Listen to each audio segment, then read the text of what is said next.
ToonGrin.com.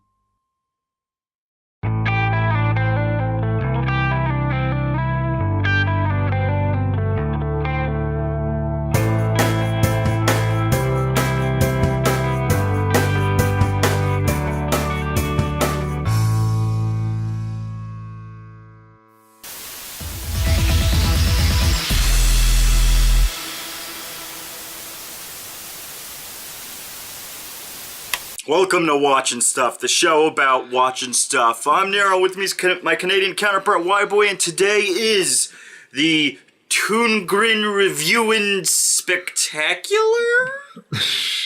We'll come up with a better name, but this is 2018, folks. We made it. We made it through 2017. Huzzah! I guess in terms of, like, celebrity deaths, I guess it's better than where it used to be. Yeah, that is true.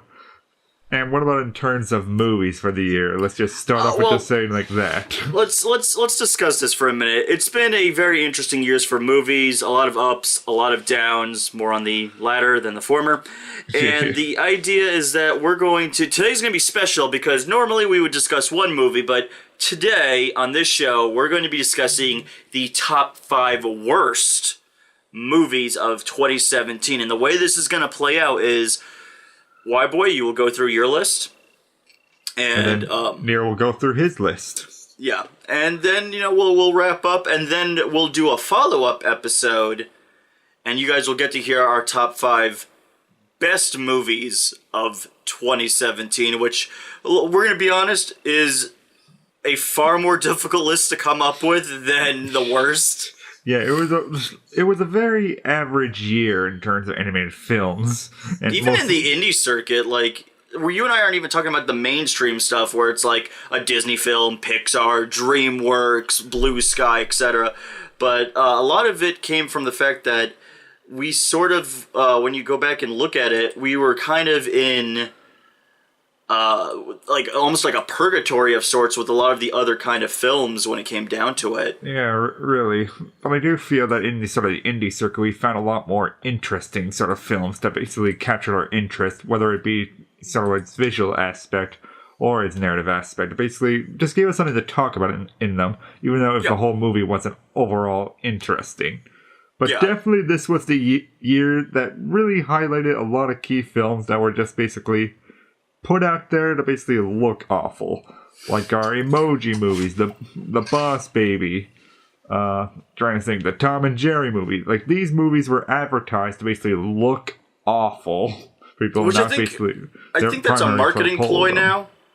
Oh, like, definitely it is. That's the marketing technique now. Is like, okay, it's almost like the people who are in charge and develop this stuff, like in the big boardroom meeting, are saying things like, "Look, we know we're making garbage. But what if we use that as the marketing gimmick? Like, look how crappy this is. Don't you want to see how bad this is?" And that's how they're going to make their money. And I guess it works out because the Emoji Movie, I believe it made its money back. Oh, it did. It made like hundreds of millions of dollars. So it definitely made bank because it was one of the more cheaper animated movies of the year, actually. So it was much easier for it to do that. Yeah. So that's kind of where we're at now with movies. Now it's gotten to the point where it's like, we know we're making garbage. We clearly have no self-respect as creatives because it's a business. It's almost like it's the most cynical way to go about making animated films is they go in there with the idea of like, all right, we know it's a business. We know people are going to rip it apart. I think in terms of social media presence, though, it's almost a brilliant campaign, right? Because people looked at that Emoji film and like, oh, this is going to be garbage, and that's what that's what Sony was banking on, which is weird because the guy in charge of that movie clearly actually was passionate about making it, which shows Sony has no self-respect or respect for its creatives. Yeah, they had no confidence in the actual movie. They just thought like, we have Sony phones, so emojis, perfect. Well, did you ever hear how the guy came up with that?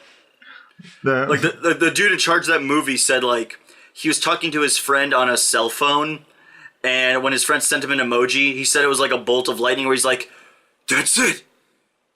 That's the movie. And I guess nobody was like, can you put down your crack pipe for 5 minutes and rethink this plan? It's already been greenlit. Wait, slow down. So, literally he sent a lightning bolt emoji, and it was just No, he didn't send a lightning bolt emoji. From the stories I've heard, somebody sent him an emoji, and all of a sudden it was just like, that's it. I did it. And that was his bolt of brilliance. Well, I feel that it could be a cute idea. Like, there was that, Max G, right? Like, Hawk Diggity Demon, all that. Like, he came out with his own review of the movie. And I feel like the movie that he pitched for the Emoji Movie was a whole lot better idea than what we actually got from the Emoji Movie. Yeah, but, almost all of us pitch better movies than what the studios give us. I mean, unless you're Star Wars. Apparently, if you make Star Wars, you're a real piece of crap, according to the audience response to Last Jedi. Yeah, better put all of your petitions down below. Just trying to get it out of the canon. That's how it should work. I'm so enamored with how people are like, Last Jedi is getting almost as much flack as the Emoji Movie did, and it's like, Jesus Christ. At least you could argue Star Wars was made with a bit more care. I mean, it's obviously a cash grab done by Disney. That's why they bought the property. But at least with the Star Wars movies, there's some minor semblance of it feels like there could be passion behind this project. There's lore, there's actual world building, characters, all that sort of stuff. The Emoji Movie just goes for the lowest hanging fruit and calls it quits. Yeah, exactly. Which is why the Emoji Movie doesn't even make it onto either of our lists. It's not worth our time. The Emoji Movie. The Emoji Movie is so forgettable. That's the thing. You and I didn't get mad at it, and I know people are gonna be upset that it's not on the list. But you guys need to understand. You saw the trailer. It looked bad. The marketing intentionally kind of made it look bad, so you'd go see it. We saw it. It was bad, so it lived up to expectation. We couldn't be mad at it at that point. Honestly, I would say, though, that it's not as bad as what the trailers would make it out to be. I would say it's mostly standard, in a sense. It's basically the typical A to B, let's get to one place to basically solve the problem sort of story. It's typical fanfare. That's all it is. It's just... And that's the funny thing, is I mentioned to you even earlier this year, I said, Sony did this movie. It was called Smurfs, The Lost Village. It's the same exact story. A bunch of characters who have one trait that represents whatever they are, be it female Smurf, meh emoji, what have you. They go on a journey together with either a friend or collective of friends. Smurfette had hefty, brainy, clumsy, that was it. Gene, I'm trying to remember who the fuck Gene had. Gene had High Five and Wild Style. Yeah. And they went on their bullshit journey together. And they were chased. An assortment of trials and such. They were both chased by bad guys. One was Gargamel. One was Smiler. And then at the end, they managed to overcome adversity, stand for what they are, and blah blah blah blah blah blah blah. Yeah, we all went home. It's simple story. So they literally took a movie they already made earlier in the year, and then they were like, Control F, change some names, and no Oscar. Yeah. It's really just that, so I don't really feel a need to get overly angry about it. I'd get more angry. I'd get more angry if there was a film I was really looking forward to, and then it didn't remotely turn out anywhere as good as I thought it would, and it'd be like, you motherfucker. When you say that, that sort of fills out half your list, though. Actually, 4/5 of your list can be described as that. Yeah, it's perfect. We're enough gibber and the jabber and the hootin' and the hollering and all this manner of good things. Let's start. Let's start with the top 5 worst films of 2017. We're going from 5 to number 1. 5 being the lowest in terms of crap quality and quality asterisk. You see the little quotations I'm making with my clawed hands. that means quality. So, and number 1 being the worst of the year. So let's start. Your number 5 is begin. Yes, my number 5 is Tom and Jerry and Willy Wonka and the Chocolate Factory. That classic film from almost the beginning of the year, where it was, what's the best word to say? And what's good? A slap in the face of Willy Wonka and the Chocolate Factory. That's insulting, disgusting, petty, selfish, self-indulgent, mean-spirited. Those are all beautiful words. Like, this was a movie that came out after Gene Wilder just died. Actually, the thing is, it wasn't even that he just died. I think he died a bit before that. But something about that movie... It was only a few months back, though. Something about that movie comes out and it's just like... It still feels so fresh. Like, it feels like he just died. Yeah, like we got a comment on like sort of the Michael Jackson Halloween special like a month back. It was just saying like, oh, this is too soon to have a special like this. Wasn't he dead for like 10 years by the time that special came out? Yes, exactly. And you know what? That special wasn't even mean-spirited though. Like, you watch that special and the whole thing is two kids go into Michael Jackson's bitchin' magical house. We get a bunch of cool like musical video vignettes. Yeah, say that Michael Jackson's awesome, he's magical, he likes to dance, and that's it. And that's it, yeah. Tom and Jerry, Willy Wonka and the Chocolate Factory. We get the live-action Willy Wonka and the Chocolate Factory again. But with Tom and Jerry coming in just going like, woo, yeah, let's be distracting, woo! And then it's funny because it's saying it's that live-action, I think it's 1970s film. Yeah. It's saying it's that movie, and then for some reason then you have things where it's like, Slugworth is alone, and it's like, maniacal laugh, mislead the audience. Well, wait, if this is based off the movie I know Slugworth wasn't the bad guy, why are you doing this? So it's clearly banking on the idea where it's like, kids don't know what the fuck Gene Wilder's Willy Wonka is, they only know that Johnny Depp garbage. So, clearly, we could, like, trick them with our narrative ploy, and then it's like, well, wait a minute, isn't this movie solely made to bank the fact it's the Gene Wilder version? And it's like, it is, and it isn't. Yeah, because it's all their famous songs, it's all their famous like, key story beats. It's just everything that's made the live-action Willy Wonka good, but basically just pushed through the Tom and Jerry sort of hole. And it just is freaking awful. Like, in the grand scheme of things, it's not, like, maddeningly awful, it's just... Like, I put it at number 5 because it's just so lazily awful. Like, it just has no care behind it. Like, animation-wise. Like, everything is off-model from frame to frame. Like, only the first 20 minutes is actually hilarious to watch. Because you can see all the faces just sort of morphing all over the place. You see how the pacing is just so quick-paced and just like, oh, let's go here, let's go there. Tom and Jerry's just right there. But they add nothing to anything. It's weird because it's like...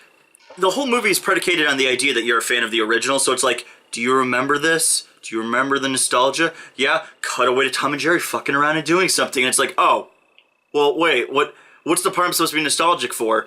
The like, Willy Wonka stuff, or the Tom and Jerry stuff? And I guess the idea is, like, you could be nostalgic about both, but your Tom and Jerry stuff is really crappy. It's nowhere near as funny as the original Tom and Jerry humor, because now we live in an era where a bunch of, like, bitchy parents complain about, this shit's too violent for kids. What if my kid tries to replicate this? Dude, if your kid's stupid enough to replicate the fucking antics of a cat and mouse, then you're a terrible fucking parent. Yeah, it's really stupid. I actually want to look into that more for like a video essay that I want to do, like the cartoon violence and such. But just going back to the Tom and Jerry violence here, like there was only one joke that either of us laughed at that was close to Tom and Jerry style antics. And that was just when Tom gets his feet smashed into a window and they stretch out long. It wasn't even his feet. What happened was he was reaching through the window and it smashed down on his spinal column and he just gives that butch scream and you're like... That's a Tom scream. That's a Tom and Jerry. Because you know what it was? He sounded like he was in genuine pain and that's why it's funny. Yeah, because like slapstick comedy needs physical pain to it or it's not really funny. Yeah, instead it's just like, isn't this fun, quirky cartoon antics? Well, the fun of Tom and Jerry is like Tom getting a hammer slammed on his foot and he screams bloody murder, or like Elmer Fudd shooting Daffy in the face and his beak is like completely backwards and on the back of his head. That's why it's funny. Or Jerry getting pancaked into the ground by a frying pan. It's the cause and effect of a negative outcome. That's what's funny to it. Which is weird, because like they did some of that in this movie where it's like Tom gets hit in the face with a brick and his teeth break and you just kind of go, eh. And then it's just sort of placing that sort of mind space, just like, the reason why I almost fell out of love with Tom and Jerry in a lot of ways is just that you kind of more sympathize with Tom in a lot of scenarios. Well, I've always sympathized with little Tom. Asshole. Because Jerry's just a little asshole who basically steals food and basically always wins in the end. Remember, in terms of that franchise, Tom is the cat guarding the house from an infestation. Yeah, exactly. And in this movie, Tom and Jerry are just working together like the Tom and Jerry movie from the 90s. Well, even this movie can't decide how it works in their reality, too, because it's like, Tom is trying to eat Jerry because they live on the streets to survive, and then out of nowhere, Charlie assaults him. He's like, I could let you eat that mouse. Motherfucker, I'm starving on the street. Are you serious? Fuck you. Yeah, let me give you chocolate, cat, or something. Let's kill you with that. Something poison. I'm surprised, like, even, like, Charlie wasn't like, what if I eat the cat? What if we eat the cat at the house? We can eat the cat. Yeah, let's bring back the cat and mouse, just like, hey, family, got dinner. Not to mention, let's just, we'll wrap up on Tom and Jerry, but just, we gotta bring this up. Holy shit, that animation. It is god-awful. Like I just said, it goes off-model from frame to frame, basically. It is the epitome of, like, man, nobody had a fuck to give about quality control. So many of the characters go cockeyed, cross-eyed, look off completely, not even at figures, the character directions, faces warp. Yeah. Like, I understand it's direct-to-DVD, but holy shit, it's almost rare to find a direct-to-DVD movie that has this little of a fuck to give. Yeah, we've been watching direct-to-DVD movies, like, a lot this year, more than any other year. And we never see that low of quality. Like, we see like stuff like Son of Bigfoot and such, and you never see that low of quality until you see Tom and Jerry and Willy Wonka.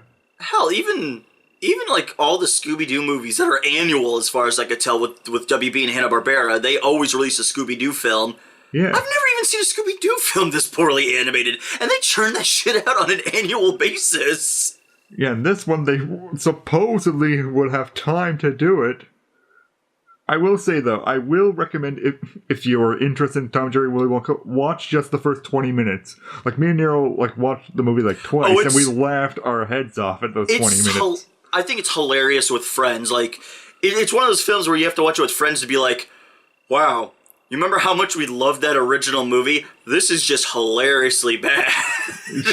Yep, that's exactly it. Unless you can watch it with friends, don't watch this movie. It's a slap in the face of Willy Wonka and the Chocolate Factory, through and through, and Tom and Jerry as well. Besides, there's nothing funnier than Charlie making an orgasm O face. God, that's fair. Freaking priceless. But on to something less funny. At number 4, I have Pixar's Cars 3. My God. I mean, Cars 1 was a lazy, generic slapdash movie about Doc Hollywood, but if he was a car. Yeah. And, well, that was lame and mediocre. What's the second one? It's a clusterfuck between... We know that Mater's... We know Mater... We know Mater's popular because everyone knows that the Jar Jar Binks of Cars is the key to everything. So we need to put him in the focus, even though he was clearly crafted to be a side comic relief character. So obviously he should be put in the foreground for some reason, even though in the poster he's clearly in the background. And we're going to somehow have a story about Lightning McQueen, which I don't even remember what Lightning McQueen's story was in that movie by this point. I remember that Mater was something about spies, and acclaimed actor Michael Caine was like the main spy. Yeah. And the movie tries to shame you at one point because like the spy characters thought Mater was playing up the goofy redneck part. Like they said at one point in the movie, they say like, keep playing up the stupid American redneck that you've been doing. And Mater says, oh, is that what y'all think of me? And I'm sitting there, I'm like, are you shaming me because you guys were glorifying that the humor comes from the fact that he's like a uneducated redneck? That's the point of his character. That's his character, though, is that that's the thing. Cars... People, I've always been fascinated by this. I've read numerous articles, where people have said the hyenas from Lion King are racist. They're like, oh, one's a black stereotype, one's a Mexican stereotype, and one's a retarded stereotype. And I'm like, okay, first off, Shinzi is not a black stereotype. Shinji is just black and that's it. She's played by Whoopi fucking Goldberg. Of course she's just going to sound like a black woman. She's played by a black woman. Fucking Banzai. Of course he sounds like he's Hispanic. He's played by Cheech fucking Marin. Yeah, I think it's more racist than just because they're voiced by a black woman and a Mexican guy, that immediately these are supposed to be black and Mexican characters. Right? And then people are like, Ed's retarded. I never thought Ed was retarded. I thought Ed was just crazy. Yeah, he's just crazy and kind of stupid. Yeah, he's like Ed, like Ed from Ed, Ed, and Eddie. I don't really think Ed's, like, retarded. I think Ed's just a goof. That's it. Yeah, he's just dumb. That doesn't make retardation. Yeah, like that's the thing. Like, people are so quick to jump on. It's like, oh, that character must have like a mental disability. It's like, no, you're gonna find this hard to believe. Back then, when we made cartoon characters, sometimes they're just dumb. Elmer Fudd doesn't have some like magical mental retardation ability or something. He's just dumb. That's it. That's the character. That's why it's a joke. Yeah. I saw the same thing. It's like, Oogie Boogie is a Klansman. Why? Because he's white and he's got a pointy head. First off, his head's not pointy. It flops backwards. Second, he looks more like a starfish. Third, he's a fucking bag filled with bugs. Fourth, he's played by a black guy. Yeah, it just makes no sense. It's just people, like, trying to see more than that's actually there. Yeah, they're trying to put something there when it's not even there. So the fact that it's like, people look at cars. These characters are actual, like, stereotypes. Like, the Italians are really prissy. There is Cheech Marin plays a fucking lowrider that always customizes himself and talks kind of ghetto. Yeah, they're just stereotypes. It's just like in The Simpsons. All the characters are a stereotype. It's not in sort of mean-spirited sense. It's not saying like, oh, because these two are Italian, that means they're dumb. No, it never says that. Yeah, it's just there to make a character. Like, that's the whole thing. Mater's character is... he's a redneck automotive truck that you would expect from, like, that would do things like run a garage. Yeah, exactly. And that's it. You don't have to think deeper than that. That's all he is. The fact that the movie's like... for that. People can like him or hate him for that. I know there are fans of him. Oh, yeah. He's very fucking popular. After that first movie, they made a bunch of shorts about him, and then he pretty much took over the second movie, which did have the problem of being two stories at once. Yeah. Which then leads us to Cars 3, which is a fucking movie that... Let's start off with the backstory of this. Like, when we first started out, was the whole advertising campaign. It's the darkest of the trilogy. It's darker and grittier than the other ones, so it must be good. It's Cars. I remember doing, like, my top 5, like, anticipated movies of the year list, and I put down, it's just like, that's gonna be a bold-faced lie. Oh, yeah. But it's not even that... The bold-faced lie comes from the fact that it's Disney Pixar, and Disney has... No matter what you do with Disney, 9 times out of 10, they are not risque, and they will always play it safe. Because the guarantee to make money is to play it safe. Like, people talk about Star Wars Rogue One, and it's like, oh, it's so dark and it's so gritty. It really isn't. It's still... It's the only thing that makes it darker than the other Star Wars movies is it doesn't have nearly as many puppets. Yeah. Like, it doesn't have any puppety aliens, really. It's got like one sardonic robot. Yeah. And that's it. And that's the thing where it's like... People are always talking where it's like, oh, Disney knows how to get dark and edgy. Not really. Cars 3 isn't dark. That crash happens maybe in like the first maybe 15 minutes of the film, and it's completely undone by like 10 minutes later. Yeah. It's simple as that, but just with Cars 3, yeah, we just have to get that crash at the very beginning of the movie, because Lightning McQueen is just racing around just like, oh, I'm being beaten by this one really fast sports car now. Oh no, I'm you ever notice every one of these freaking car movies is he meets some young buck car that thinks they're like the fastest, and that's literally every movie. And that literally just was his own character in the first movie. I believe that was the same thing in the second movie. I believe he had another rival that's like, yeah, Lightning, I'm gonna take you down. And it's like, oh, Jesus Christ, this is really the only story we could tell with Lightning McQueen is like, there's always some up and coming racer that's a jerk. Yeah. Now, what we got from like IMDb descriptions and all that came out beforehand was just that Lightning McQueen is just out and about. He's old and such. But then when a young new racer comes to him, basically he has to train them to basically become the new fastest racer. Yeah, it's Creed. Yeah, doesn't that sound like a nice generic story? It can still work. Sort of like the first movie. It's just like a serviceable generic story. That's the first not what Cars 3 is. No, it's funny. No. it's the first movie, and it's just reversed because he was the puckish young guy who meets an old car that helps him get his shit together, and then the third one is the idea is like, oh, it's gonna flip that, and that's fine. I mean, it's not the most original story, but it doesn't need to be as long as the characters are engaging and we could feel a connection. Yeah, but then it tries to start off as that story. But then it also doesn't start off as that story, because it's just more like McQueen just like, I gotta get back in the race, gotta get faster and faster, and that's all I really want to do. The first half is like Rocky, I want to say 4? Yeah, I want to say 4, because it's hard to remember. There's too many Rocky movies now. I think Rocky 4 is the one where he's like, it's either Rocky 4 or Rocky 3, where he's like kind of old and he's out of the game. And people are like, you can't do it anymore, Rock. You just don't have it in you to go back in the ring. And he's like, I'm going to do it. I'm gonna get in the ring, And it's the same thing here where it's like, Lightning, you're too old to do this. You can't get on the track anymore. Oh, wow, I can do it. Yeah, wow. And it's like, okay, Owen Wilson, who's a terrible fucking voice actor, by the way. I can't stress this enough. Owen Wilson has only one voice to him, and he's always noticeable in every role. It's the voice of nasally bitch is what it is. It's the voice of nasally bitch in every character he ever plays. Yeah, but even just removing that, like it is just starts off with that story, and then oh god, the stupid student character comes in, aka his other instructor character, who's just all starting off is just so like, oh wow, Lightning McQueen, I'm your biggest fan. Let me treat you like an old curmudgeon-y fart. Which is funny because the other big fan character is the asshole rifle character who does the same thing.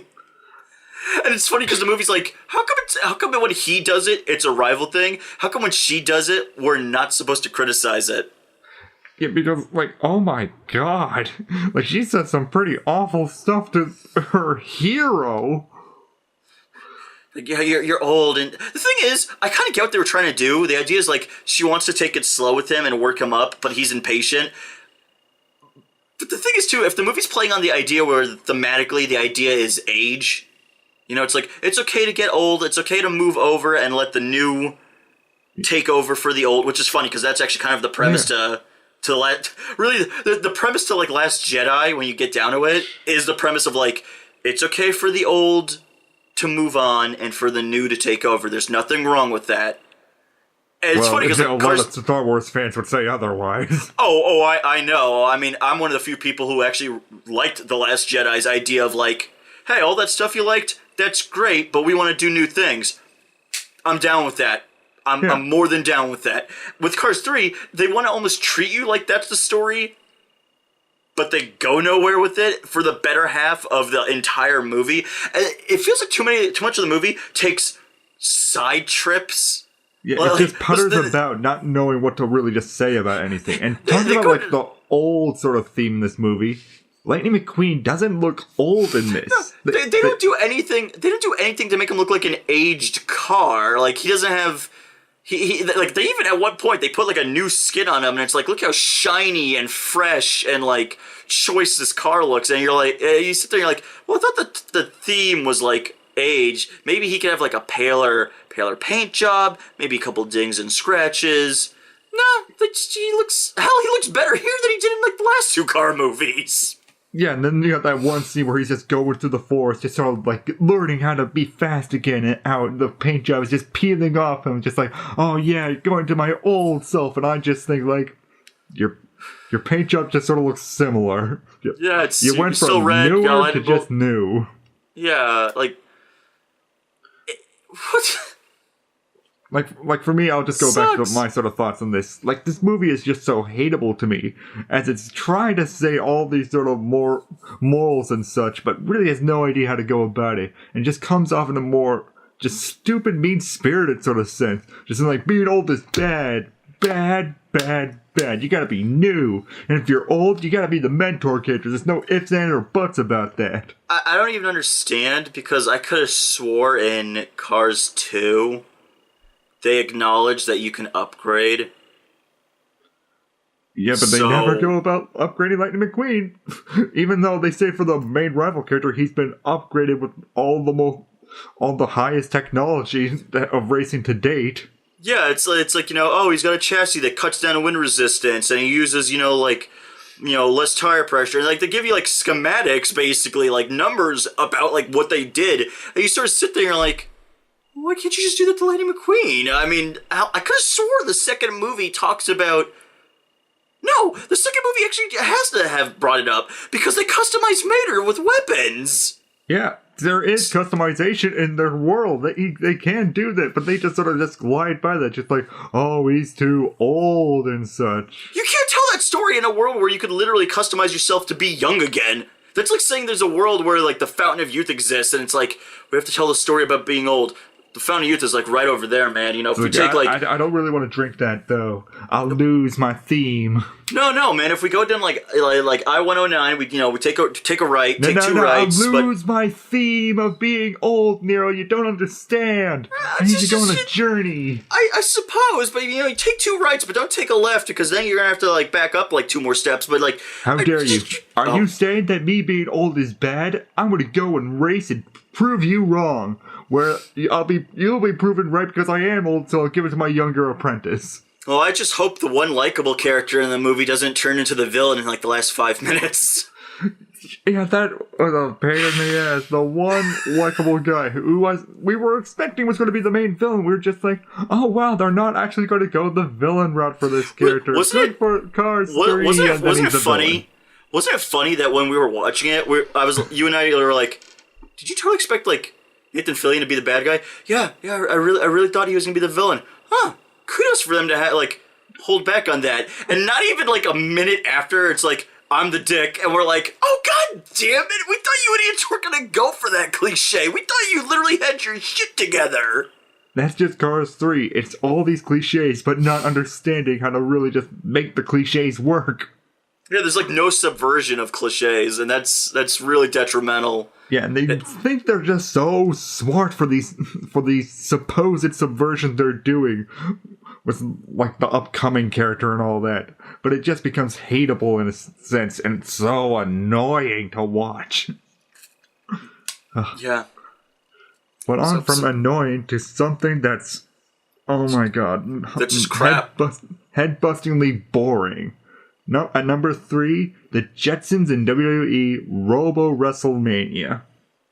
The funny thing is that I'm surprised how adamantly against this you were, but I kind of get it too, because it's like, the WWE ones are pretty fun, and even the Flintstones one was pretty fun. All the WWE movies, of animated ones so far, like even Surf's Up 2, Wave Mania and all that, like they are a pretty decent amount of fun for all of them. Except that one with the epic one with John Cena. That one is just awesome. Yeah, I love WrestleMania Mystery. That is just a great one. And I still really enjoy it. It is cartoony and stupid and such, but that's just what it is. It's Scooby-Doo and the WWE. They are stupid and goofy. Yeah, it's going to be that, so it just goes for it. Yeah, it wasn't bad until the second one where the writing was pretty god-awful. Is that the one with the racing? Yeah, the racing wrestlers. See, I think that's stupid to me, because they're not racers, they're wrestlers. And the thing is, the funny thing is, Vince McMahon always had this weird affinity where he kept thinking, like, his wrestlers are something more than wrestlers. Because, like, he had a football league, I believe, at one point. And they keep making like little cartoon shows with the wrestlers too. Yeah, I'm seeing that, like WWE Camp or something like that. Like somebody was sharing that around. Yeah, and like there's just this degree of like weirdness to it where I get like the idea of the racing thing, where it's like, okay, I guess if you make it crazy enough, it might be like it's like the Kiss logic, because we watched the Scooby-Doo Kiss one and. They take the idea of like, okay, we know Kiss is just a metal band, but like, you know, one of the big jokes about Kiss has always been, oh, they're rock gods. So in that movie, they're actual gods of rock. Yeah, so like they play with it, and it's like, oh, that's kind of brilliant. Yeah, it's basically just the idea. It's like we take the stupid idea and just run with it and just have fun with it. Yeah. Where the Jetsons and WWE fails completely is that they're not really having fun with the concept. It's just dully executed from beginning to end, with some of the most uncharismatic wrestlers in their whole roster filling it out. Well, it's fucking Roman Reigns. They have this weird thing where they think Roman Reigns will be like the next great thing, and from what I understand, because I don't watch really WWE anymore, because as far as I'm concerned, WWE is more or less, it's fake wrestling. I watch real stuff like luchadores, or I watch Japanese pro wrestling, which is insanely over the top. And there's just something about, like, now when they're pushing their characters, it's like, here's Roman Reigns. What a boring, uncharismatic, like, individual. At least, like, John Cena's got the whole, like, goody two-shoes Superman kind of angle, and it works, in my opinion. Or you have characters like Kane. For John Cena, in a sense. Like, he's been in a lot of animated movies right now. And he's always been so charismatic. He was in the Psych movie. Yeah. He cameoed in the Psych movie. He was hilarious in that, too. Yeah, now, like, who are the big ones in this movie? We have Big Show as the main bad guy and all that, and Sheamus as the main hero of the wrestlers. Why? Out of all the wrestlers they could have chosen to be the main bad guy, why the Big Show? I never understood this, because Big Show flip-flops so freaking much in wrestling from face to heel to a point where it doesn't even... No one cares. No one cares when Big Show flips anymore. They could have chosen the cult leader. I can't remember his name. He has, like, the cow skull. And a lantern is like his thing. He's like a cult leader. But I guess kids movie, you could argue they didn't want to go that route. But they used like the Undertaker in the other ones, and you know he was also a cult leader at one point. So it's why the Big Show? You could have chosen just anybody else. Why the fucking Big Show? In a lot of ways, this feels like sort of like when you take all the other animated WWE movies and just sort of, this is the table scrappings of what's left over from all of them. Like, just gather all the wrestlers that weren't in most of the other ones and just place them all together. And that's why Sheamus sort of became the lead of the group. And then add a crappy time travel element that didn't need to exist. It could have just been the WWE in the future, and it could have just been, like, future Vince McMahon, insert name, I don't remember what the hell he was called.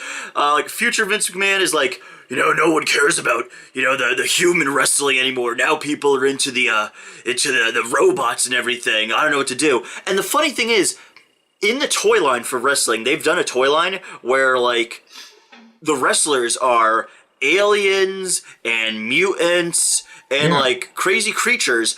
Why not use that toy line and integrate it into this? We know aliens have to exist in the Jetsons because Orbity was a character. He was a fucking alien. So that could all... And not to mention, the Jetsons are canon, if I... correct me if I'm wrong. The Jetsons are canon to the Flintstones, correct? Yes, they are. Okay. That means the Great Gazoo exists. Mm-hmm. Like, have the Great Gazoo be like... I don't know. Manager that like brings in all these other superstars, and then it's the WWE rivaling against the robots. This new up and coming robot one, and then maybe make the robots like Mr. Spacely. I don't know. Maybe he has. I don't know if he has a rival in the business world. They usually do. There's always there's usually one of those. His name though. Have that guy, like Spacely's rival, running the robot thing, and Spacely has like stock in the WWE stuff, and he's like, we gotta get them up and running, otherwise, I'm gonna be losing money. And he puts like George on this pet project to like help fix it. Yeah, it sounds ridiculous, but so is the fucking WWE crossing over with the Jetsons anyways. Yeah, at least that would at least just lend itself to more wrestling and such, more to the cartoonish side of it. This time travel plot just makes everything just stop and start just all over again. Also, doesn't my pitch also, just in terms of, doesn't mine sound like something an executive would want? Because it's like, we have these toys that are already out. Yeah, I can see that. Like, in this movie, it just feels so bland, as it's just like, just the robot versions of them that they have to face, and just go like, they're beaten. You go. Yeah, it's boring. It's stupid. It's boring, slow, stupid, and it just epitomizes what boring animation is to me. And the Jetson feeling has like nothing to do. Yeah, it makes it feel like almost nothing happened afterwards. Like you watch it and feel like, wow, nothing was achieved out of all that. Don't you feel like the Flintstone one did a better job of implementing like Fred and even his family to a better extent? Oh yeah, it was immensely better. Even though it was sort of set up, it might have helped because it was set up more like just like a classic Fred Flintstone scheme in a movie length. Yeah, I want to wrap this up with an interesting question. Yeah. So the racing one sucked. Yes. The Jetsons one sucked. Yes. Is it because John Cena wasn't in either one?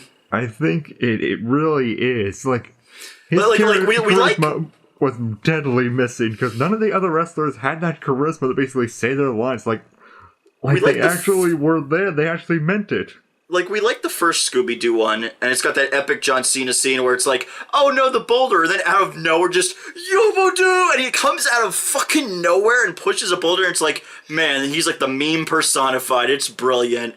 And we laughed our asses off about that. And then but even at the same time, there are like other scenes where John Cena's in that movie, and he's interacting with the gang, and it actually works with them. Like, he's asking questions, actually trying to help with the mystery and such. He was actually part of the story, in a sense. Yeah, even in the Fred Flintstone one, what was it? John Cena Stone? He was like the nephew to Mr. Slate. Like, even, holy shit, that tied together better, because it's like, here's Mr. Slate, here's my guest star actor for the movie that'll be related to me that you'll probably never see again, John Cena Stone. And it's like, okay. It even works better in the Surf's Up movie that came out, too. Yeah. Well, they had all the talented wrestlers on that one, though, because it was like John Cena and Triple H and The Undertaker, and I don't even remember because all the divas are fucking interchangeable after a while. They're not real wrestlers. They're fucking jokes 99% of the time. Yeah, just to boil it down, this was just the table scraps of all the wrestling movies, and I would sooner recommend any of the other ones, even the Wrestling Racer Scooby-Doo one over this one. That one gets credit alone because at least it had Goldust and Stardust. Yeah. Well, it's just something sort of interesting just to see a Scooby-Doo movie where Scooby and Shaggy are just hateable assholes. Yeah, and that's the thing is, like, with this Jetson one, like, you could have easily written in the alien or the mutants, because it's a far-flung future, so it's not like we couldn't change up the mechanics or anything.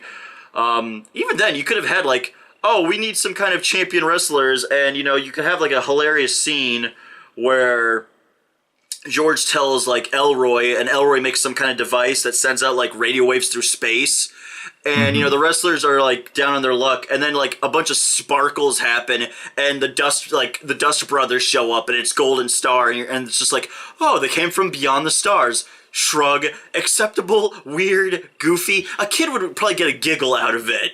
Yeah, exactly. It seems like more effort to be like, we need to have a time machine, and we need to, like, travel back in time, and we need to, like, pull them from, like, their time period, and the Big Show gets frozen by ice, a la Captain America style, and then he wakes up, and, like, at one point we were just like, what the fuck is going on?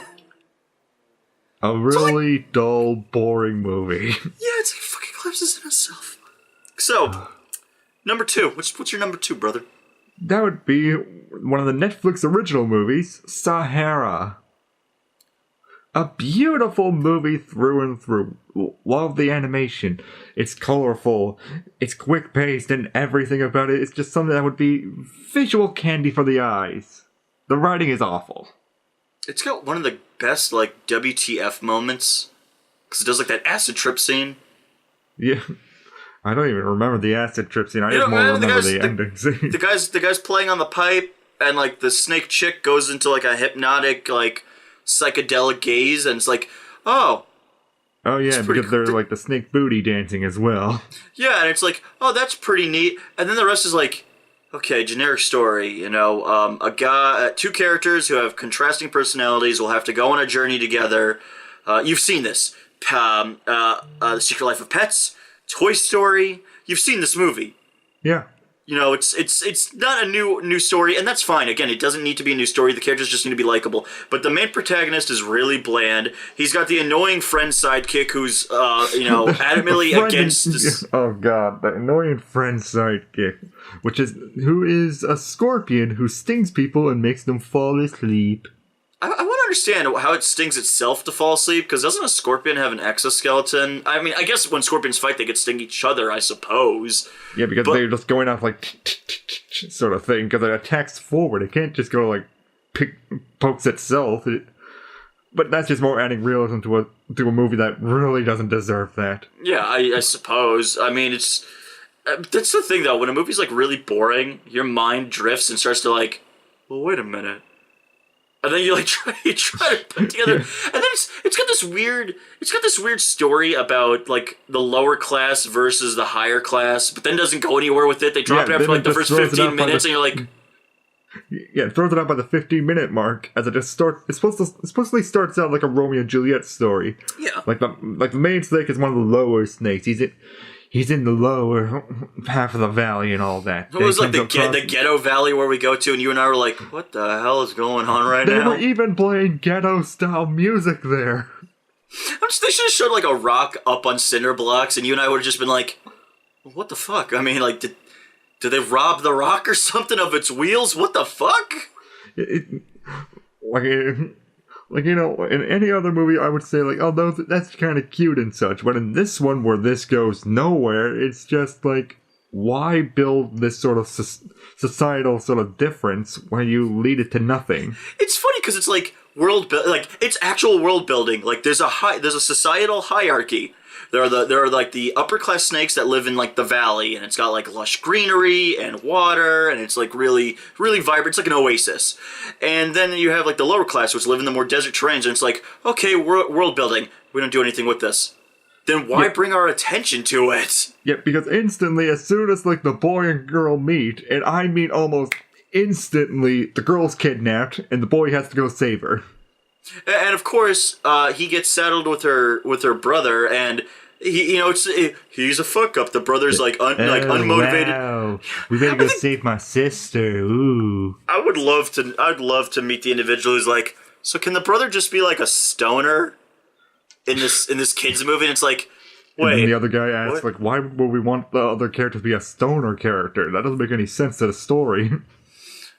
Yeah, but he's going to be a stoner because kids will think it's funny. Kids don't know what getting stoned is. Also, I don't think any parent appreciates you, like, implicating that their kid's going to be asking questions on what being stoned is. I just need him to smell sunflowers and get fucking high off that. We get parents who get upset because, like, Steven Universe wore a dress in an episode, or Bugs Bunny wore a dress, and some mom, and I read this article, where she got on like her soapbox and said like, you're supporting transgender, and went off this fucking tirade about this, where it's like, Steven, it was a joke. Bugs Bunny, it was a joke. Jesus Christ, calm down. And then this movie comes out and it's like, that character's clearly like a drug addict because he clearly has an addiction, which they draw your attention to, because it puts the mission at risk at one point because he's so addicted to pollen and snorting it like coke that he puts them at great risk of nearly being killed.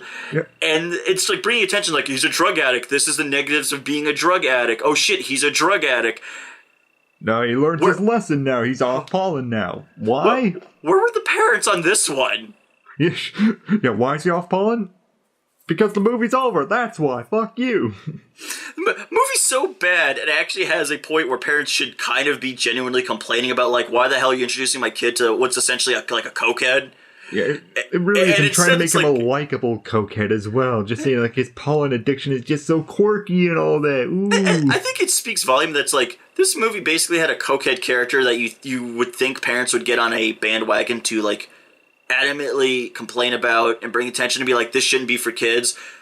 I guess nobody saw this movie because I never saw any articles about any parent bringing up the fact that this character was like a drug addict. Yeah, it's really weird. I don't want to be just that sort of channel just like, oh, because it's not for kids, it shouldn't be seen sort of thing, because that's not really the point that I'm sort of pissed off in the movie about.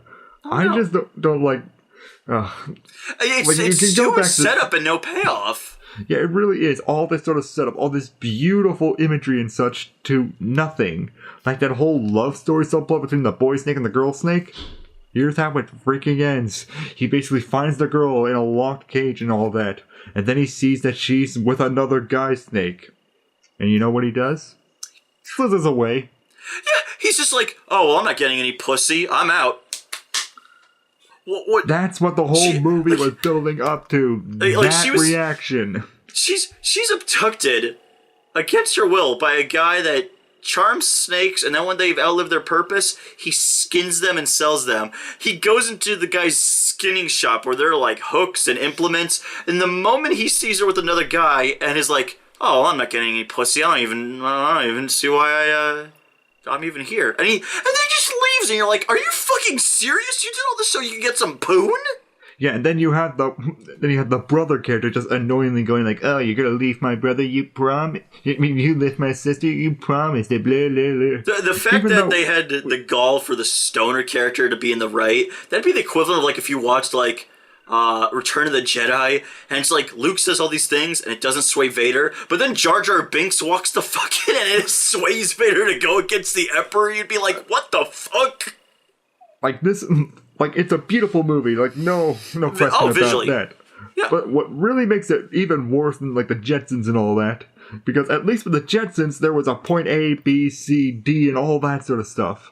Where Sahara basically just goes A, throw that out. Now it's a B plot, and throw that out again. Until it's just, like, a bunch of thrown-out plots leading to nothing by the end.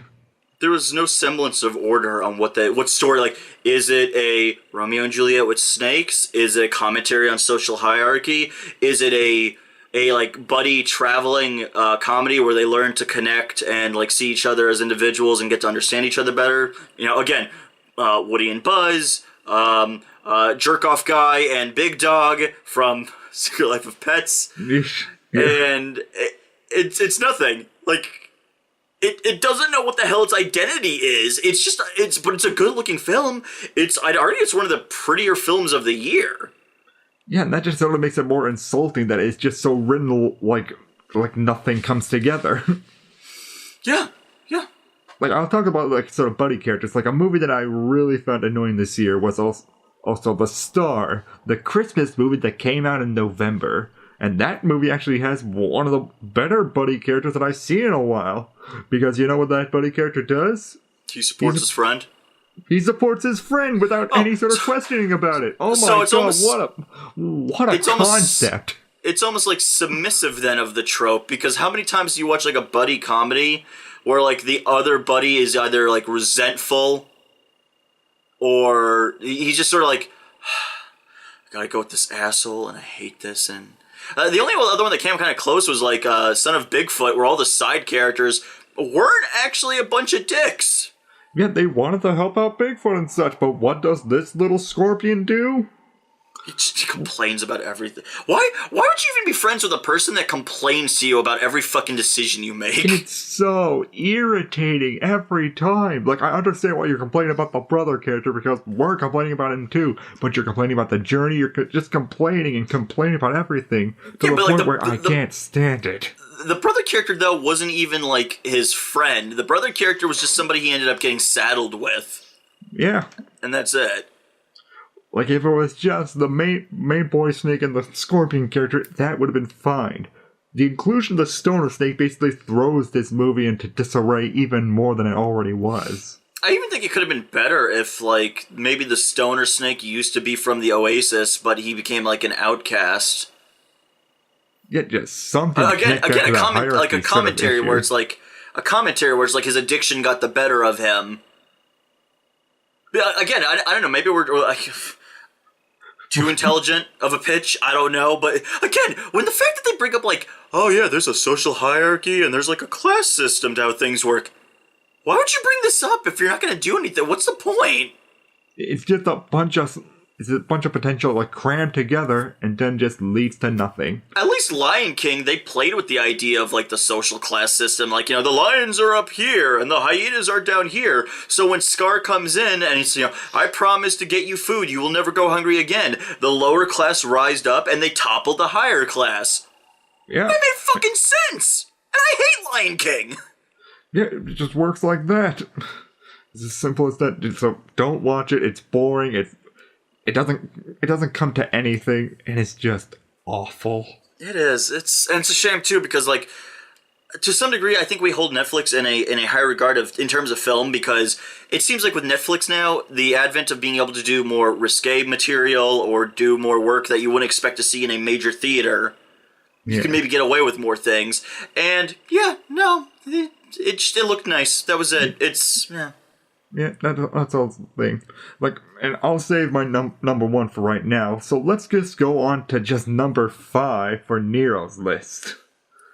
Tom and Jerry and Willy Wonka and the Chocolate Factory. There's nothing else to be said. It was a total cash grab. It was banking on the nostalgia of both Tom and Jerry and the, you know, Gene Wilder Willy Wonka film that is very beloved by a lot of people, and honestly, they might have been better off if they just did like a all animal version of the Willy Wonka story, like Tom and Jerry are, two guys that get the golden tickets with other animals, and maybe make it other characters from the mythos of Tom and Jerry, because there are a bunch of characters. You could have the black cat that Tom usually rivals with. He could have been like the Slugworth. Yeah, you can just make them parallels to like all the actual characters that are from the original Willy Wonka, just Tom and Jerry characters. Yeah, and even that would have been more interesting. The fact that it was just, we literally took that movie you like verbatim, but instead of showing you the things you like, we're just going to cut to like Tom and Jerry just doing antics. What's the point?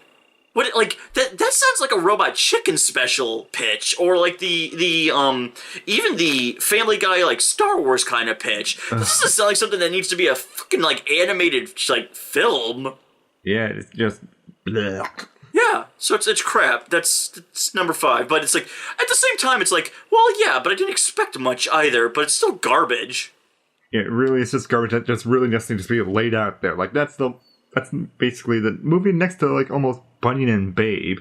That's just sort of like a movie that really didn't try in any sort of retrospect. Yeah, you look at the cover and you're like, oh, this is going to be garbage. Watch it. Well, you didn't disappoint.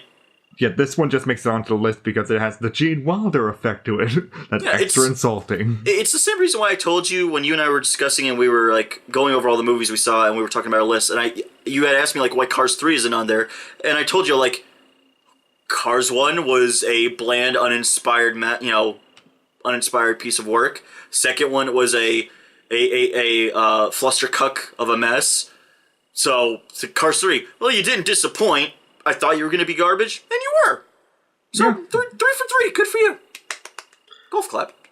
Yep, and that sort of connects with your number 4, wouldn't it? Because you were expecting a whole lot from it. Number 4 is Ferdinand, and the thing is, I love John Cena in this movie as the bull Ferdinand. I think he plays the character great. It's not as charismatic as, say, Dwayne Johnson as Maui. But Dwayne Johnson always had such an amazing amount of charisma, and also because Maui you could have a lot more fun with. He's a shapeshifter. He's a demigod. He's larger than life. He's done all these amazing things when you watch that movie. Like his song alone. Himself and all that. He basically has sort of a dynamic personality to him. While Ferdinand is just sort of the passive character. He's nice. He's nice, and the thing he likes to talk. He likes to talk with feelings and such. I think it works because Ferdinand, like watching this movie, I remember screaming at one point during the movie. I yelled at the screen where I said, "Can't we just cast you as Superman in something?" Because he does it so well. He has the charisma to like engross you, and like he's very charming. He's very friendly, and he comes off very down to earth and polite. And you hear that, and it's like, God damn it! Can't you just be in anything fucking else? Because, like, Ferdinand is a good character to me. He's such a good, like, character for, like, young kids to look at. Because one of the big things in the movie that they bring up is when he's being picked on by the other, I want to say foals. I don't know what a baby bull is called. Is it a foal? I think foals. Okay, when the baby bulls, like, come out, they're all butting heads. All the other ones are kind of jerks. It's like, we're all testosterone-driven. We like to fight. And it's almost like that toxic masculinity thing that's always constantly brought up that people discuss. Yeah. And it's like, Ferdinand, why don't you butt heads with us? Why don't you fight with us? And he's just like, I don't want to fight. Oh, that's because you're a wimp. I'm a wimp because I don't want to just get into needless violence over nothing. It's trivial. There's no reason for me to do this. And even the other bulls are like, oh crap, he's kind of right. Like, what are we doing? We're kind of like, God, shut up for that. We don't like you. They're like, eh. Yeah, like, and I like that because it's true. Yeah, like, so many people are so quick to be like, oh, you're bullied at school? You're going to beat the shit out of that other kid. And it's like, I'm not saying you shouldn't defend yourself when you need to. You should defend yourself when you need to. But violence shouldn't be the go-to answer. Yeah, exactly. So, in a lot of respects, Ferdinand is sort of a movie that would be appropriate for right now. That would really just sort of attach to a lot of people's feelings right now, which is a more volatile and hostile environment that we're living politically and just in all societal lives. The fucking Star Wars fan base alone is proof that we need more people like Ferdinand. I mean, I've gotten people where they're like, I can't believe you like that shit. Hey, man, you didn't like The Last Jedi? That's cool. I'm kind of bummed you didn't enjoy it like I did, but I hope you could still enjoy the other films. And they're like, fucking ruined everything. Oh, okay. I mean, dude, you should die. You should be killed for that. I sat through a trilogy where Jar Jar Binks was the crux to everything narratively. So, and that didn't ruin Star Wars for me. So I sat through the films where at one point Anakin Skywalker remember, I sat through a film where Kid Vader was like, I should try spinning. That's a neat trick. That's canon. That's canon to my Lord Vader. Yeah, that's part of the canon I sat through, and I didn't complain even that much. Where it's, you fucking ruined Lord Vader forever. No, I still like Darth Vader. I don't care. Move on. Yeah, we need more like Ferdinand. It's this really solid idea of Ferdinand that would really attach to ourselves to this day and age, surrounded by a really generic-ass animated movie. It's very mediocre in every other aspect. All the side characters are either really annoying or nothing. There's like nothing to that. Like the hedgehogs. You really didn't need the hedgehogs. You could probably fold in what the hedgehogs do in with the goat and get the same result. But I would say the hedgehogs are far less hurtful than the goat. The goat's voiced by Kate McKinnon, and this was the movie. I remember I was talking to Earthquake when I got out of the theater, and I looked at her and I said, I remember liking Kate McKinnon as a performer. Like, I genuinely think she's a funny comedian. I think she does good impersonations. And after this and Ghostbusters, I'm sitting there and I started rethinking. I'm like, God, is she really a piece of shit actress when I stop and think about it? Or is she just really in, like, stuff that doesn't know how to implement her proper? Because I still haven't watched the new Magic School Bus, which, if I recall, I believe she's the new Miss Frizzle. She's the sister of the original Miss Frizzle, and she took over now as the teacher. Yeah, I believe so. I haven't watched that yet. But so I'm curious, is she going to be shit in that or not? The thing with Ferdinand, too, is, it can't decide. It's always on its back hoof about everything. It does not have the balls to really just go far with its theming or anything like that. It's remarkably cowardly because it doesn't keep to its themes. And there's such a generic thing where it's opening act, he's bullied by a bunch of the other little bulls, and it's okay, that makes sense. They even did that in the Disney one where it's the other little bulls are all butting their heads and fighting, and all Ferdinand likes to do is he likes to sit and smell the flowers. Which, by the way, that's the core part of his character, and that disappears for the majority of the movie after the initial bit of the opening. They sidetrack that where it's and now it's just wacky antics for the remainder of the film. And they go with all the generic things where it's he's got one specific calf that's his rival, which isn't necessary. They're all kind of dinks. You really didn't need the one specific calf, but they did it anyways. You gotta have all the other calves become his best friend, Nero, and have the bully calf become his best friend last. Yeah, that's how all other animated movies go, and you gotta have his father come in at the very beginning, just saying "Oh, I'm so proud of you, son, but maybe you should do this." They even had the gall to be "Oh, Dad, what if I don't want to fight? Is that okay?" And you could just have the dad, and this would have made him so much more likable. Of course, Ferdinand, there's nothing wrong with being yourself. And instead the dad, I'm sorry, Ferdinand, but that's not the world we live in. What the hell?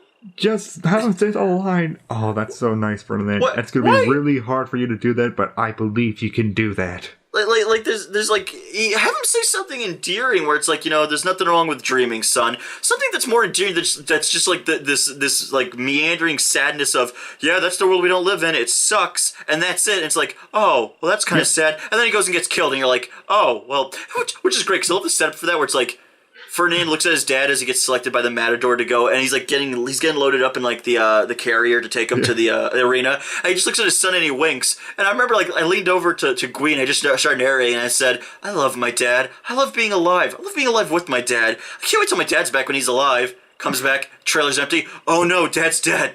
Yeah, and I was just thinking in the theater, oh, yep. Well, you just got Mufasa. You just got Mufasa. I still don't agree with that term, because at least Mufasa had an endearing moment, and he spent time with his son and taught him a moral lesson. Whereas this guy was just shows up. Mufasa is just more if you branded the actual narrative structure, just hey, you need a dad dead? Mufasa it.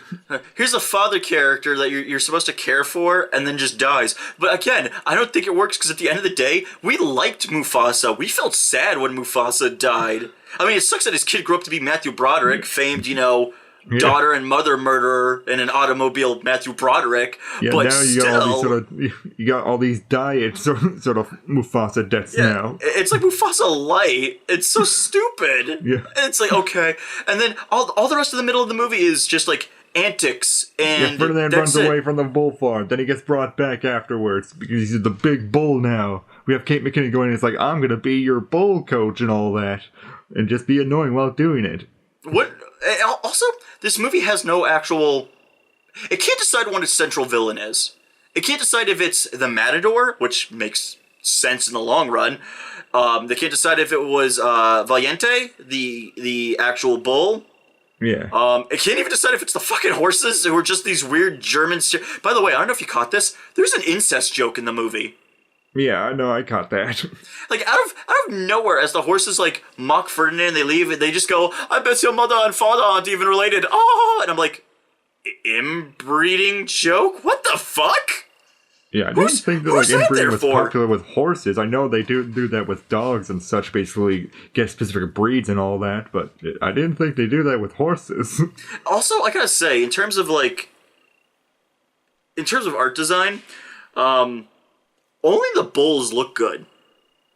Yeah, the horses look definitely weird in comparison to the actual bulls. Like, their legs are too thin to a degree where it's like, okay, I know it's stylized, but the bulls, despite being stylized, the stockiness of, like, their legs still makes it feel like, yeah, I suppose they could probably carry themselves still. Yeah. Something about the horses, you look at it and it's like, there's no way they could hold that weight. It's just impossible. Yeah, just make them super prissy. We're all high up like this, showing off our chest. Like, And it's weird because, like, the horses and the bulls, they still look like animal enough, but like right. they're more anthropomorphic just in the face.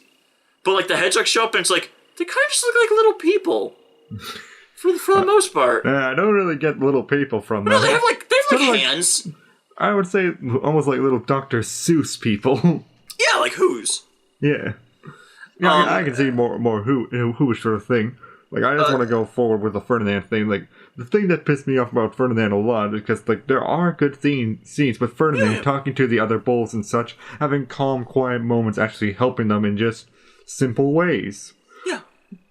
Like, after one of the bull's friends gets taken to the slaughterhouse, and I'll put that in quotations, he basically talks to the friend, just saying, like, oh, hey, is everything wrong? It's like, no, something's in my eye, man. Like, I actually really think that's a very strong scene where he's like talking and he goes, no, man, I ain't crying. That's what wimps do. I got allergies. And he's like, Ferdinand says, like, oh yeah, there's a lot of pollen this time of year. Ferdinand, you're not going to tell anybody, are you? No, buddy. Yeah. And it's a genuine, like, Ferdinand is so fucking likable. Yeah, and just like, if you ever have any more allergies, you know, you can always talk to me. And it's like, here's such a good character, surrounded by utter fucking mediocrity. Yeah, that's the point. Like, that scene, maybe even the Matador scene at the very end, like, all those scenes can really work out to be, like, a really strong movie. But it's surrounded by stuff that is almost like something you would find in, like, a board meeting. Like, what do we need? We need the bulls dancing, because the kids like dancing scenes with music and such. Why the we need fuck a comic relief character. We need 5 comic relief characters. Why is there a fucking twerking joke? Yeah, because twerking is kind of old nowadays. It's not even that it's old. Jesus fucking Christ, it's just stupid. For fuck's sake, stop putting it in kid movies. It's literally a dance designed to get you sexually aroused. Stop putting it in fucking kid stuff. What the fuck? They put it in Teen Titans Go. They put it in Powerpuffs, which is weird because they're like pre-K fucking kids doing it. And now they put it in Ferdinand. It's like, what the fuck? Stop it. Stop putting it in my fucking movies and shit. I can't stress this enough. Stop it. I feel like Mr. Burns from that one scene in The Simpsons where he goes on the radio show and the guy keeps pressing a button and it's a fart sound. And Mr. Burns just screams, stop the farting! And he just like has like a fucking heart attack and falls over. I feel like I'm sitting there and every time they do a twerk joke, I'm just like, stop the fucking twerking! Oh my god! Okay, like, we'll move on to the next one, but if you were gonna, like, break down, like, why Ferdinand's number 4, how would you do that? It's such a mediocre, like, I expected it to be lame. At first I thought it was gonna be kind of cool, because, like, I saw I saw the bull, and I like the art design. It's like, oh yeah, we got John Cena. Well, I think John Cena is... Not only has he got a good charismatic personality, but just as a human being, he's a great dude. Like, he does a lot of charity work. For this movie, to promote it, he actually went to local, like public libraries, and he read the book to kids. And he didn't need to do that. Oh my god, he really did. That's incredible. Wow. Like, that is a level of promotion that is really cool. It's like when Ryan Reynolds does the Deadpool stuff. You can tell he has such a passion behind promoting the Deadpool movie to such a degree that is unprecedented for other films. Yeah, it's sort of like John Cena for me. It's just sort of the reason why it stays it for me for not being in the top 5 worst movies, because those scenes, like the small quiet scenes, the ending Matador scene, and the beginning little kid scenes, like all those together basically made something that was actually enjoyable to me, even with all the generic stuff. And that would have been great if it was a short. Yeah. If it was like 45 minutes on television or direct to DVD or on Netflix. But the fact that it drags out for like an hour and like 20 minutes and just has mindless filler, mindless side characters, generic bullying. It's constantly on its back hoof with darker material, and they cower out every time. The fact that it partially glorifies the sport of bullfighting, but then culturally shames Spain for the sport of bullfighting. Yeah, that's just kind of the stupidest part of the movie. It'd be like if you watch like Pirates of the Caribbean and it's like, aren't pirates great? Aren't they fantastical? You know they're fucking rapists and murderers. Oh shit, I'm sorry. Oh god. This entire time you were telling me like how great pirates were, and now you're telling me I shouldn't like them. What the fuck? Yeah, you either just lambast bullfighting or support it. You can't do both. Yeah, pick your fucking... Like the thing is, with even the Disney short, you know, they didn't like specialize in the idea of like, oh, bullfighting is just it's a horrible sport and that's it. They focused on the idea that like Ferdinand was just like a lax, you know, he was a chill bull who liked to smell the flowers, and some of the jokes even in the new one, they were fine. I know people are like, oh, bull in a china shop, that's stupid. That's actually probably one of the best scenes in the movie, because not only is it funny, there are points in that scene where you actually kind of clench your sphincter, where you're like, oh man, just be careful. Come on. Because he's trying so hard, and that feels like the summation of the movie. The movie, in a nutshell, is the bull in the china shop. Yeah, he's like, trying so hard to basically make a good movie, but he just kicks a little bit too hard and smashes everything else. Yeah, he's got, and he sneezes and all the china breaks. That's Ferdinand. Yeah, unfortunately. Yeah. Number 3. Coco. I know that this is a very beloved film. I know that people... Look down below, and like the comment section's already exploded. Oh, jeez. Oh, God. Look, yeah. Oh, the thumbs down button. It's done. I thank God every day I done exploded. Here's the thing. I understand people like it. I do not care what the popular consensus is. I think that's pretty obvious by my Frozen review that spends a good half of like an hour discussing why I think it's a bad film.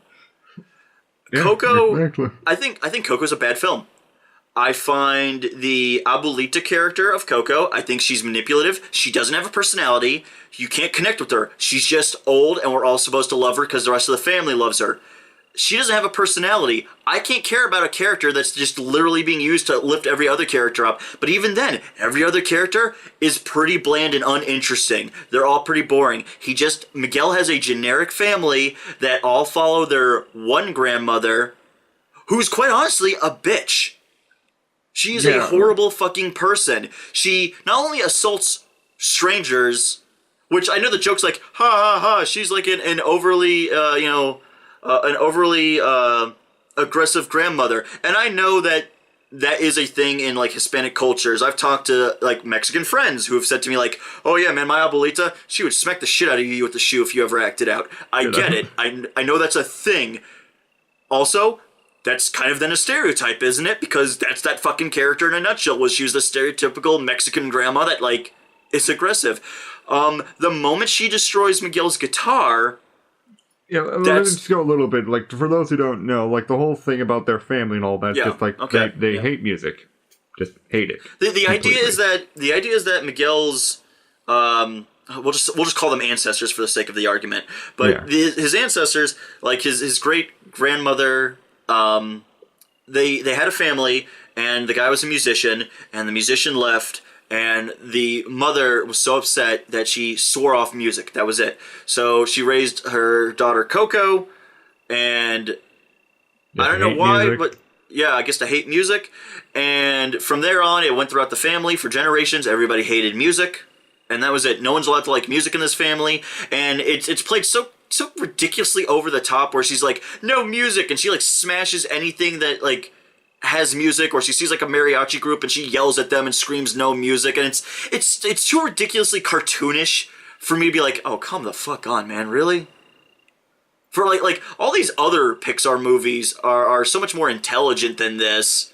In terms of, like, there's like almost a sense of realism. Especially because I think the last Pixar movie before this was Dinosaur, or was it Inside Out? I want to say it was Good Dinosaur, I believe. Yeah, which was actually a pretty decent film. But, like, Inside Out was actually fairly intelligent. It used the metatextual sense. It's like, you know, oh, your emotions are kind of haywire. It's unhealthy to be happy all the time and push down your sadness. You need to acknowledge that being sad is healthy. Otherwise, you might give more of a realistic aspect of it. Well, this one was trying to connect to a sort of a family aspect, like you disagree with your family sometimes and all that sort of stuff, but plays it too much to an extreme to basically make it really connect. Like, I'm sure a lot of people have connected to it because I was connecting to it a little bit as well while watching it as well, because I've had those sort of disagreements with my family. But I'm definitely agree with Nero here because it plays it so extreme that that a lot of the family becomes almost hateable. Like the scene where Miguel, because of course he's the one that loves music in the family, he just needs to play it. Which I don't understand. I don't understand this though. There's something I don't understand. What? If the family's raised on the notion of hating music, why didn't he end up like that? Why was he the special snowflake? Because there's always the special snowflake, Nero. Because because he's a prop for the story, and that's it. There's nothing organic about it. So then, like, the fact that it's like he goes and he makes a guitar and he's practicing, and to be fair, I mean, musically, the film's great. It's got great music, gorgeous visuals, something, you know, the shit you expect from a Disney picture. Obviously. But like everything's great for a Disney picture. Like he's got the guitar and he believes that this famous musician is related to him, and it's like the famous musician that the village is tourism's based around. Which, by the way, for a family that hates music, it's really weird that you set up in a village where like the most famous musician would live. That's really awkward. Don't you think, if you hate music? They must be like hated people in the town. Or just smashing other people's stuff. That'd be like, man, I fucking hate music. I live where Elvis was born. Oh, that's really weird, because Elvis is like a really famous musician. Don't you think you'd be surrounded by like the musical culture all the fucking time then? No, and then I hate movies. I'm moving to Hollywood. Good luck with that. You're just gonna smash a fucking no movies, smash a camera. These stars, what the fuck is this? Hollywood stars. Fucking spray paint them all. The fact that, like, then Miguel comes out and he's got the guitar and he's like, just let me play you a song. And his grandmother grabs the guitar and smashes it. At that point, I was done. I was so angry. Because, dude, when I was a little kid, no joke, this happened. I used to be really, really bad in school. Yeah. And instead of me getting help, you know what my parents did? I came home one day, they took everything away from me, except a mattress, a lamp, and a milk crate to use as a desk. Oh my God. They did that to me. And then, it turns out when I went for testing, I was special needs. That's what that fucking scene reminded me of. How fucking dare you do that to a fucking kid? And how dare the fucking parents don't say shit? Yeah, you're supposed to be raising that fucking kid. Yeah, and it instantly becomes even more hateable because instantly after she breaks the guitar, sees the kid crying in front of her, just goes like, oh, Miguel, come here to grandma, look at a hug. The fact that she's like, it's all gonna be okay. Fuck you. Fuck you. I hope you fall down a flight of stairs and break your fucking neck, you piece of shit. How fucking dare you do that to your grandson? How fucking dare you? Yeah, that just seems this. Yeah, that was the most disgusting portion of the movie to me. It's just like, what the fuck? Like, how could you even possibly ask for a hug after that? Like, I like the dead. Like, the dead family is better than the living family. Yeah, really. As soon as they go into the dead world, I'm just like, wow, this is the far better family right here. I mean, like, they're not perfect. They're also pretty fucking bland. But But at there's least they're sort of supportive. They want to protect Miguel and all that. They're not just all like mom and dad coming. It's just like, oh, Miguel, we're so disappointed in you for liking music. What? Yeah, what the fuck? I mean, like, and Hector's a great character. And in a better movie, I bet Hector would be fucking great. But, like, this movie is so desperately tries to manipulate you, because it's like, they go around, they come to, like, this old skeleton guy that Hector knows, because they go to this one, like, barrio where it's, like, it's essentially the fucking ghetto of the Mexican afterlife. Right. And they mention, it's like, what's this place? And it's like, this is the place where the dead go that have no families. No one remembers them, and they just kind of hang out together. We're each other's family. That's why we call each other cousins. And, like, that's a nice family theme, where it's like, even if you're disconnected from your actual family, you could find family in other people. That's a good theme. I like that bit. Yeah, and then I like that bit too. We meet this other skeleton, and they have to get a guitar because Miguel needs a guitar to go to a concert in order to go meet the rich skeleton guy that he thinks is his grandfather. And that other skeleton character is used to manipulate you on an emotional level, because it's like, if you're forgotten, you just disappear. And you sit there and it's like, okay, but this character's just used to only illustrate that. I have no connection to this character. I don't know who the fuck he is. You just introduced him and then he vanished. Who the fuck cares?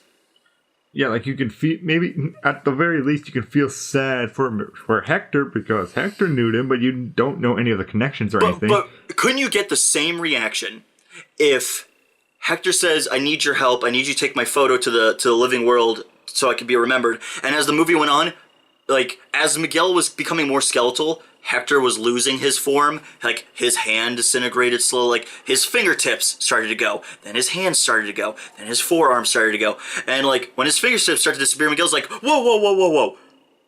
What is happening? And he's like, Miguel, I'm not remembered. If you're not remembered, you disappear.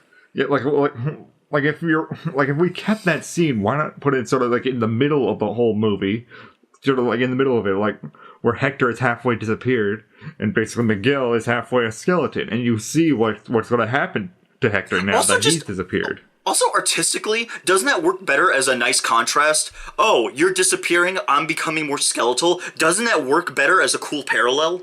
Yeah, exactly. Yeah, precisely it does. Because definitely. Like I really did enjoy like watching go for a lot of it. I definitely found the family aspect a lot very irritating when it was on the living side, because I was just as mad as you, and I was just there, like, oh my god, that's freaking horrible to do. Like, I understand the whole aspect, just like, oh, you hate music and all that because like what happened to your great ancestors and all that, but how could you possibly do that to someone and just expect a nice reaction out of that? Yeah, that's something a fucking sociopath does. And then when you go like to the dead side, that becomes like where the interesting sort of family theming comes into play, because Miguel actually talks to the ancestor who got backstabbed by the musician that ran out in the family. That's the thing too. I almost want to like that twist, but I guessed it. Like, Yeah. while watching it, it's like, okay, the rich guy, the famous musician, isn't going to be his like grandfather. It's going to be Hector. And then it's like, oh, yeah, Hector's his grandfather. And it's like, yeah, of course he fucking is. He ran to the one fucking skeleton that happened to be his grandfather in all the afterlife. What a Holy Disney coincidence. Shit. That's like in Star Wars. Luke Skywalker. Man, we ended up with like the best smuggler. Yeah. What a fucking coincidence. You ended up with like the best smuggler in all the galaxy. Holy shit, what are the chances? Yeah, the way that I was just sort of thinking of Hector is just sort of like, oh, he's just going to be just some random guy who wants to see his family again. Maybe he'll just join sort of the Miguel family after the end of the journey and all that. And just and I thought that was just like, oh, everyone's family and all that. And through that sort of connection will always be remembered. Yeah, no, it's not that at all. It's like, you have to be fucking related, like blood. That's what's important. Fuck everything else. And it's like, oh, okay. Well, the blood side is pretty shitty. So, there you go. Also, I just think the mythology they set up doesn't make any damn sense. They set it up like, oh, you know, I wanted to go back and see Coco one last time because if she forgets about me, That's it. I'm gonna disappear. Okay, spoilers, end of the movie, Coco fucking dies. Okay, so he's just gonna disappear then because no one else in that family knows who the fuck he is. His picture isn't even up on like the big mural. There was like a picture of his body, but not of his face. Later on at the end of the movie, they put up the picture with his face. What does it matter? Nobody in the family knows who the fuck this guy is. How are they supposed to remember him? Yeah, only Miguel would remember him, but Hector basically says that. Knowing him from, like, the land of the dead doesn't really count. Yeah, he says, like, you needed to know me in life for this to work. Okay, that's the fucking rules you set up. And then they keep, like, backtracking where it's like, no, that's not how the rules work. And then at the end, it's like, oh, the famous musician that turned out to be the guy who killed Miguel's, like, great-grandfather. Now the town's like, yeah, fuck this guy. Question. What, did Miguel tell his story? Okay, I went to the afterlife, and y'all are not gonna believe this. I went to the afterlife, and, like, it's real and shit, by the way. So, all that praying garbage we do, actually legit. Yeah, totally legit, like that guy that we all love. You know, he murdered my great-grandfather. I swear he's done that. Truths, Scouts honor, man. We have to hate him now, so he could disappear in like the spirit world. And like everyone's like, fuck that musician, screw that guy. They don't even show him like disappear in the spirit world either. It's just like, yeah, no one cares about this musician. You keep boasting how he's like a acclaimed, world-renowned musician. This shit doesn't do anything. Is he just trapped under the bell forever now that he got crushed under? Did he get arrested? What the fuck? That ending is so slapdash bullshit thrown together. It's a fucking mess. Yeah, to me, like, even though I enjoyed a lot of the movie, it definitely doesn't feel like a Pixar movie. It feels like a very mediocre Disney movie in a lot of respects. It's like fucking Frozen all over again, where it's like, this is like it's like a back-to-basics generic Disney film. You guys write more intelligent material than this! And, like, there are just sort of the roots of an actual smart theming of family and such. Like, I wanted that freaking thing with Hector. I wanted that sort of connection, just like everyone's family and all that. Because that's sort of what Day of the Dead's about. Everyone coming together to remember their families. All their connections coming together. It's not Mexican Halloween? Oh, you're right. Scooby-Doo and the Monster of Mexico taught me that. It is just like Mexican Halloween. It's the only good movie with Dios de los Muertos as the central theme. Fuck Coco and fuck Book of Life. Monster of Mexico. Sad that Monster of Mexico is actually the closest to actually fully explaining what Day of the Dead is. Well, no, Coco explains Day of the Dead very well. It's just the rules of like how the afterlife works. The stuff they made up. Like nobody sat there with like a writing tree where it's like this rule applies to this cause effect. It's just like they just slapdashed a bunch of shit together and then the end just wraps up so quickly. Yeah, I would say the worst thing about the Day of the Dead, the theming in Coco was just sort of like, definitely that's just slapdashing of that, and the slapdashing as well of the actual theming of Day of the Dead, what Day of the Dead actually means, where everyone's coming together, like I just said.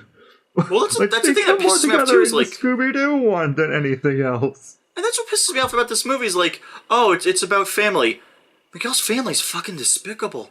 The fact that like she smashes his guitar, and I know it's a weird thing, like getting hung up on that one thing, but like, there's a moment where the parents can be like, "Whoa, you're going way too fucking far." Okay, you destroyed something our kid loved. And no one apologizes.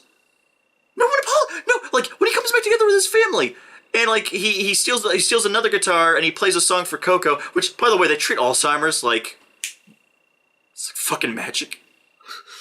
Oh, if you play music, Alzheimer's just kind of goes away. Which what was it like? Oh, you know, my father used to write me this song. Did nobody talk to you? Yeah, I have like a picture of him in my dresser drawer. Did no one ever check your dresser drawer? What the hell? Like, why didn't your daughter basically find that and burn it? Because she's so freaking crazy. And also, like, was the murder never investigated? Because this wasn't, like, too far in the past. Like, you say great-great-grandfather and all that, but we see from, like, the visuals and all that, it doesn't look to be that far in the past. There's radio and television. Yeah, like, it's not like they lived in ancient times or some shit. And even then, it's like, Coco mentions, like, you know, and even Hector says this, he says, like, Remember Me was a song I didn't write for the world. For Dela Cruz to remember him. It was something I wrote for Coco so she could remember me. And it's like, did Coco never like follow suit where it's like, that guy fucking stole my dad's song? Nothing. What the fuck? It's like all these fucking plot threads are just hanging around. And even then, there's also another problem with it, where Hector was writing letters to Coco and no one in the family knew. No one in the family knew, apparently, that like he was making a conscious effort to like stay connected. No one knew. Like the story they tell at the beginning is just like he walked out. Yeah, that's it. Fuck, this movie's a piece of shit. It's horribly written. It's a nice visual movie. Who gives a fuck? Again, like you and I have talked about this, where it's like nice visual movies. Sahara is a nice visual movie. Frozen is a nice visual movie. Even Book of Life is a nice visual movie. But they're all kind of crappily written. They're like slapdash together. Yeah, really. Like next Halloween, we're actually thinking of doing a comparison video with Coco and the Book of Life. I would happily have us review, and let us know in the comments if you do. Please, by all means, if you'd like us to review that, state that, maybe we'll even put like a little comment bracket where it's like, thumbs up it if you want us to review. We will do a cross analysis. WHYBOY actually likes Coco. I don't. But I like Book of Life, and WHYBOY doesn't. So we're going to have a verse-off then about which one is a superior film. We'll put like in quotations because we both realize that both the movies aren't that good. Yeah. But, I mean, we're clearly on opposite ends of the fence, though. Yeah. On this one. So yeah, Coco's number 3 for me. And it's number 3 because I was excited for this, because I love Dias de los Muertos. I think it's a beautiful holiday. To me, I know that for a lot of people, death sucks. I myself, actually, I lost 2 fucking dogs this year. Yeah, and I lost my cat this year. Yeah, and I know people are like, oh, pets. Well, first off, fuck you. Pets are family. If you don't think pets are family, go fuck yourself. Seriously, go fuck yourself. But losing family of any kind is always painful. But I love that Day of the Dead is sort of a celebration. Like, we remember these people. We care about these people. It should be a celebration of the life they lived, not the life they lost. We're still connected to them still, even in death. And that to me is beautiful. It's a beautiful holiday. And again, this is a beautiful movie, visually. But fuck the characters and fuck the story. This did feel like just a Disney movie. This didn't feel like a Pixar film. I feel like they just slept it under the Pixar film because even Disney realizes, man, when we have the Pixar brand, it sells more than our regular Disney. Like the one Disney movie that really, I think, outsold everything, though, just surprisingly, was Frozen, because that made like $1 billion. Actually, Zootopia, I believe, made like $1 billion too. Yeah. It's really weird this wasn't just like a Disney title then. I don't know why. It would have just worked, because it didn't really feel like a Pixar movie at all. I wonder if they're just correlating it together, like consolidating it together, where it's like, oh, we're just going to do animated Disney Pixar films from now on. There's really no point to have a animated Disney film and an animated Pixar film. It's really the same crap when you get down to it anyways. Yeah, that's just too sad. But I just have to ask before we go on to number 2. So Day of the Dead is not Mexican Halloween? No, it most certainly is not Mexican Halloween. Or some random commenter I saw on YouTube, it's not Wetback Christmas either. What the fuck? Wait, what Christmas? Some racist asshole on YouTube called it Wetback Christmas. Oh my fucking god. And I was like, what the fuck? It was, I don't know, but it made me laugh because it was like somebody's so stupid that they could string those words together. Oh god. Okay, so number 2, the My Little Pony movie. Another big name that a lot of people liked this year, Nero. Oh yeah, a lot of people. The big MLP community genuinely enjoyed it. I thought it was garbage. Yeah, and I was right alongside with you. And honestly, I don't want to go into too much here because I'm going to do a full-length review of this. Yep, coming this month. Just to make it clear, though, why this doesn't work for me, I feel like the characters were written out of character. I feel like the mythos wasn't utilized properly for 7 seasons of the show that was out at the time that movie was being developed. I feel like using the show writers who clearly didn't know how to expand the gravitas of what a movie story could be makes the movie fail. And Yeah. this last bit is really on Hasbro's. If you're going to make a movie for your franchise, you should probably just end the fucking franchise then at that point, because that should be the topper. Yeah, but it's not the topper. No, right no, now. there's gonna be a season 8. Yeah. It's the same thing like Simpsons movie. Oh, this feels like you could end the Simpsons here. Nope, still fucking going. I'm trying to think of other ones that did this a lot too. SpongeBob, be like, oh man, that movie, that's a good way to end SpongeBob. Nope, kept going, and then Fairly SpongeBob Odd turned. Parents. Fairly Odd Parents had a movie. Thank God it wasn't a feature-length film. And A lot of like, movies. and did they end it? No. Danny Phantom, multiple fucking movies, never fucking ended it. Jesus. Well, they did fucking end it on one last movie, I believe. Yeah, I think they did like 2 or 3 or something. That's the thing, like, I maybe it's a personal thing. I just feel like because the movie, the movie is going to be so different from the show that, and it goes for anything, like Transformers had the same thing too, where it's like, they had that cool animated Transformer film in like, I think the 80s, and then they're like, okay, we did the story, and we did like Rodimus, and like it was his rise. It was the hero's journey. Rodimus was just Rodimus was Hot Rod. Hot Rod was just a Autobot who eventually goes through the hero's journey to become the unlikely leader of the Autobots and become Rodimus Prime. And it's like, oh, that's really cool. And then I think in 3rd season, like, people hated it so fucking much that, like, they brought back Optimus Prime, making his death completely fucking pointless. And, like, that emotional death of Optimus Prime, fighting to the last stand. He lost all of his brothers in arms, and then he sacrificed himself heroically to save people.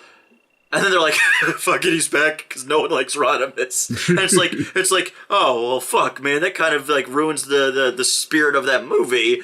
And I feel like that's the MLP movie in a nutshell is just like, oh, man, look at all these, like, characters. We got, like, famed singers to come in this. Who fucking cares? It's like that pony's gonna show up in the show, and then if they do, they're probably not gonna even buy the actor to come back to play them. They're probably gonna hire a duplicate. Yeah, well, likely. Yeah, it was definitely a really lackluster movie to me as well. It definitely felt like a TV movie more than anything. Oh, most certainly, I would concur to that. But I'll go into more detail about the movie when I review it. It's number 2. It's disappointing because I was excited. I like MLP. I am a fan. I'm not a fucking brony because I feel like that fan base has become so goddamn toxic. I don't want to be associated. I feel like Mr. Incredible when Syndrome shows up and he's like, I'm Incrediboy, and he just screams, "You're not affiliated with me." I feel like that, where it's like, you're a brony. I'm not affiliated with those fucking people. I'm a guy who enjoys the cartoon, and even then, I really only enjoyed it first season because once they kicked Lauren off, fucking quality started to tank, man. They really should have brought her in to write this. Right. I bet she could have done something. Oh yeah. I bet she could have. I'm not so sure about that because I'm mostly been a fan of like of the brony community because I just see like reviewers like Silver Quill and such like that. Oh, there's no such thing as a fandom only being toxic. Oh, there's not toxic fandoms. There's toxic fans. Yeah, that's it. And number 1, I love because we both 100% agree on this. Yeah, that's why we saved it for last. Now, the one big movie that was going to be like a huge thing this year, it was advertised everywhere because it's based off the Lego franchise that has been steadily going downwards in quality, and this is just the rock bottom of quality here. This is the Lego Ninjago movie. Fuck this movie. Everything we feared.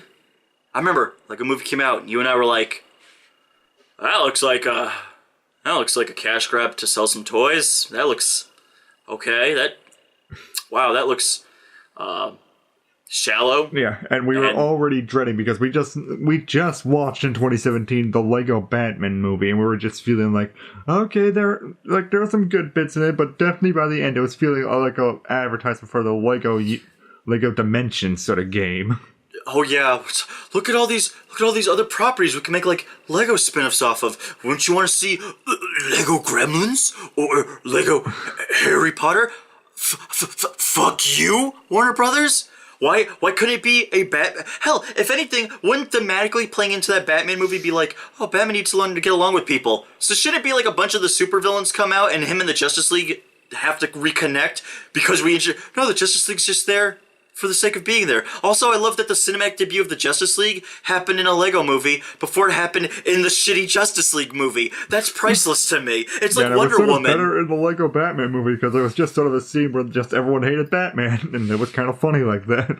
Oh, it's not even that they hated Batman. They were just better written too in that fucking scene in the Lego Batman movie than they were in the shitty fucking Justice League movie. Yeah. But now we got the Lego Ninjago movie, where it took everything that was wrong about the Lego Batman movie and amplified that to extremes. Everything we feared.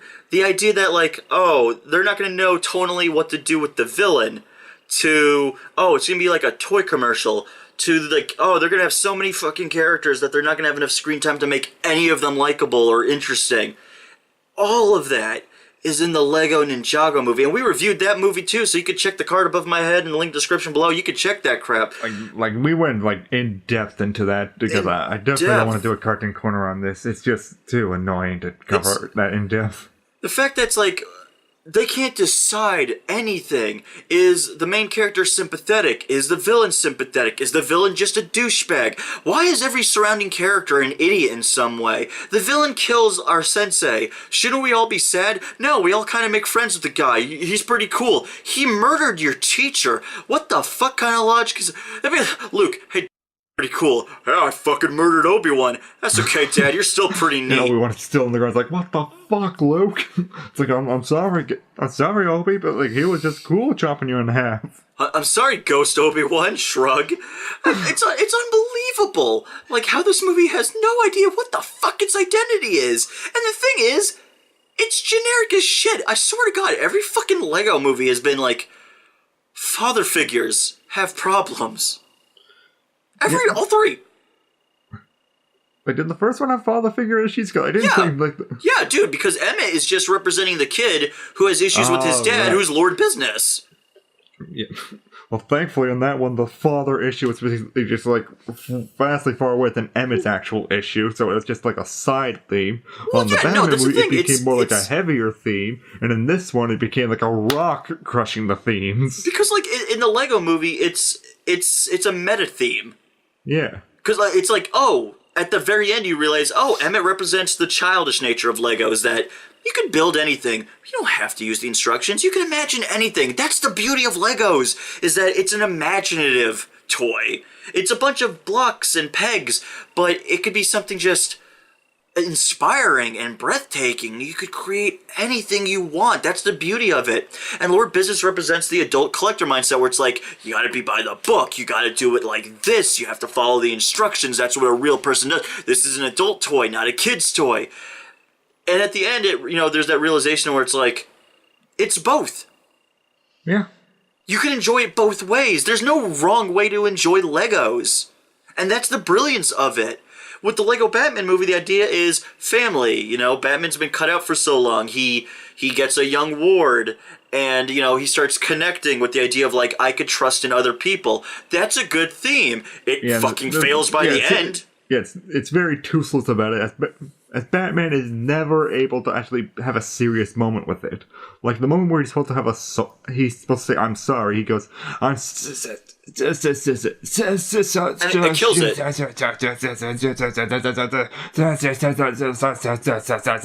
To the point where it's not funny anymore. It's not funny, it's annoying, and it kills the tone, and it kills the theme of what was supposed to be happening, that he can open up, he can love again. He lost his family. That's tragic. But he's cultivated a new family. He has a son now. He has a father figure in Alfred. He even has a mutual respecting connection to Barbara Gordon. There's something to that. Hell, the more quasi-gay a relationship with him and Joker is better fucking handled in that movie. In Lego Ninjago... Oh, the main villain is just evil for evil's sake. Okay, that's fine. That can be very funny. He's just a dick who likes... What are you talking about? He's not evil for evil's sake. Like, his baby was taken away from him by the wife, and he's all sad, actually. This goes back to my thing. I remember you and I talked about this when we did the Mickey Mouse 3 Musketeers. Yeah. I had said to you, I feel like after watching this, I realized that villains don't need to be deep or philosophical or challenge your perceptions or really be layered, because Pete is just a jerk for jerk's sake, and he's hilarious. He's wonderful just to watch be a jerk. Villains just need to sort of connect to their heroes in sort of either a thematic way or a character way to basically sort of creates a somewhat parallel. Because even if we're funny or deep, like that basically makes them a stronger villain, as you can see them together. Like you can't imagine a villain without its hero. Like you can't imagine Aladdin without Jafar, because they bounce off each other. Yeah. And that's the thing, like, there doesn't need to be, like, emotional parallels. That's, when you do layered stuff like that, it's good. I think Wreck-It Ralph actually does it pretty well between King Candy and Ralph. Yeah. The idea that, there's these two game characters that wanted more. Ralph wants to be treated like a hero and not like a villain. The fact that King Candy couldn't let go of the fact that it's like, you're not the top dog anymore, you just need to move on, and he's like, fuck this, I'm gonna kill everybody. And like he just goes 5 kinds of apeshit by the end. Yeah, like that's still something. And then with Pete, the whole thing's like, I just want to be the king of France. That's it. And he's a jerk. He's a funny, quirky jerk, and that's fine. I like that. Yeah, he's just overly confident and such. Like, he just knows what to do and such, which is a complete contrast to the three heroes. Yeah, like, he's overconfident. Donald's a coward. He's mean-spirited. Mickey's very kind. He's intelligent and cunning, and Goofy's a doofus. There you go. It's not brilliant fucking writing, but it's still entertaining. It's memorable, and a lot of Disney villains have that too, where it's like, Ursula's just evil. You don't really know why she's fucking evil. She's just kind of evil, and she's great. It's the same thing with Yzma. Actually, funny thing is, Yzma thematically, I guess, works with Kuzco because they're both selfish pricks that think of themselves as the center of everything, but Kuzco learns not to be one. Yeah. And it works just like that. Like, what do we get in Lego Ninjago, though? How does Emmett connect with... It's not villain? Emmett. It's Emmett's Lego movie. I can't even remember the kid's name. Lloyd. Yeah, Lloyd. Garmadon, that's the villain's name. Garmadon's the villain. They play off Garmadon as a... I like... They play it off like a coup. Yeah. I'm evil for evil's sake, and I love being evil. That's great. Aku is arguably one of the best villains of all time in animation, in my opinion. He's got such a charismatic personality that you just love watching him do terrible things. That it's like the Joker. The Joker loves being evil for evil's sake. Whereas, like, you get Garmadon, and you think they're going that route, and they are going that route. Undercut it slightly and slightly, as Lloyd just wants to be, like, what's his daddy again? Wants to understand him. I don't know why. His dad constantly was treating him like shit throughout the whole fucking movie, where it's like, I had this ugly baby, it was just disgusting, I couldn't stand it. And you're like, oh, okay, so he's like, why are you trying to get back to it? Like, this is like years and years, so you should know what he's all about. They even play up that one bit where he goes like, where he's like talking and Lloyd goes, you ruined my life. And he goes, I wasn't even a part of your life. How could I have ruined it when I wasn't even there? And it's like, oh, that's funny. He's a deadbeat dad and he doesn't care that he's a deadbeat dad. That's actually pretty funny. And then they have the gall in the third act to be like, your mom took my baby boy away from me and I never changed. Let me just throw up like the other lines he said to him, like he was an ugly baby, like you ruined his life because you weren't a part of it, and just like line after line of him making a joke of being not in Lloyd's life, and then killing Lloyd's quasi father figure in his grandfather, or not his grandfather, his Uncle Wu. Yeah. What the fuck? And then it's like back foot. She took my baby away from me. Fuck you, writers! Fuck all what? 7 of you on this garbage? Yeah, it was definitely rewritten. That was a clear thing, because from trailer to trailer, the story completely changed. Well, didn't the mother have more lines in the trailer? Yeah, she did. But they chopped her out of it. And you know what? I would just say that the mother scenes was at least the closest that it could have been the heartwarming. Like, even the mother going at the Garmadon, slapping him, just saying, why would you say that to Lloyd? You're a piece of crap. That's the most human thing in this movie. I think, even though the scene where they're all going to high school together is clearly just supposed to show you who's what archetype. Yeah. If you expanded on that, it could have been a good ensemble team. Yeah. But they didn't do that. As a matter of fact, the other... I want to say 5. I want to say 5. I think 5. There's a white one. Fire, water... One, blue... Red and black. 5. 5? Okay, yeah, because he's the green one. Yeah. And that's the thing is, like, you think they were going to do something with that because it's a team. Maybe, you know, he finds a connection with his team. Maybe they all have, like, a little bit of baggage and there's a connection to that. No, matter of fact, most of the times, those characters don't do shit that does fuck all in this movie in terms of being helpful. They have nothing to do with the movie. They have no thematic sort of weight to the character. They have no parallels or anything like that. They're just there. Yeah, they suck. They're just there. They're there to sell other fucking toys. And I've seen, like, the actual Lego Ninjago show, and I've seen it's, like, it can be pretty competently written. Like, I'll be honest about that. There are annoying bits in it, but in ways that's better than this. I don't even see, like... I want to even isn't bring up connected, animation-wise. It's been downgrade from the other movies. Well, question. This isn't connected to the TV show. This is like... it's almost like a reboot. It feels like a lot of the reboot, because I've seen some of the show, and it doesn't feel connected in the least. And that just seems really weird to me. Yeah, because it's like, wouldn't you be banking on the idea that you have had this show to... Again, it'd be like if the MLP movie was like, here's Twilight meeting all of her friends for the first time. That was season 1. We're in season 7. Why the hell is this the movie? Wouldn't that piss you off if you were like an MLP fan and that was the fucking movie? It's not even that. It's like if Twilight met all of her friends in a completely different setting under completely different circumstances. Yeah, right? It's so weird. And I guess it's fine because it's like, oh, well, we want this to be a fresh new property. Okay, I mean, you have a TV show, so I don't know why this was the property you chose to do as your next film. Like, but you did. Yeah. For some reason.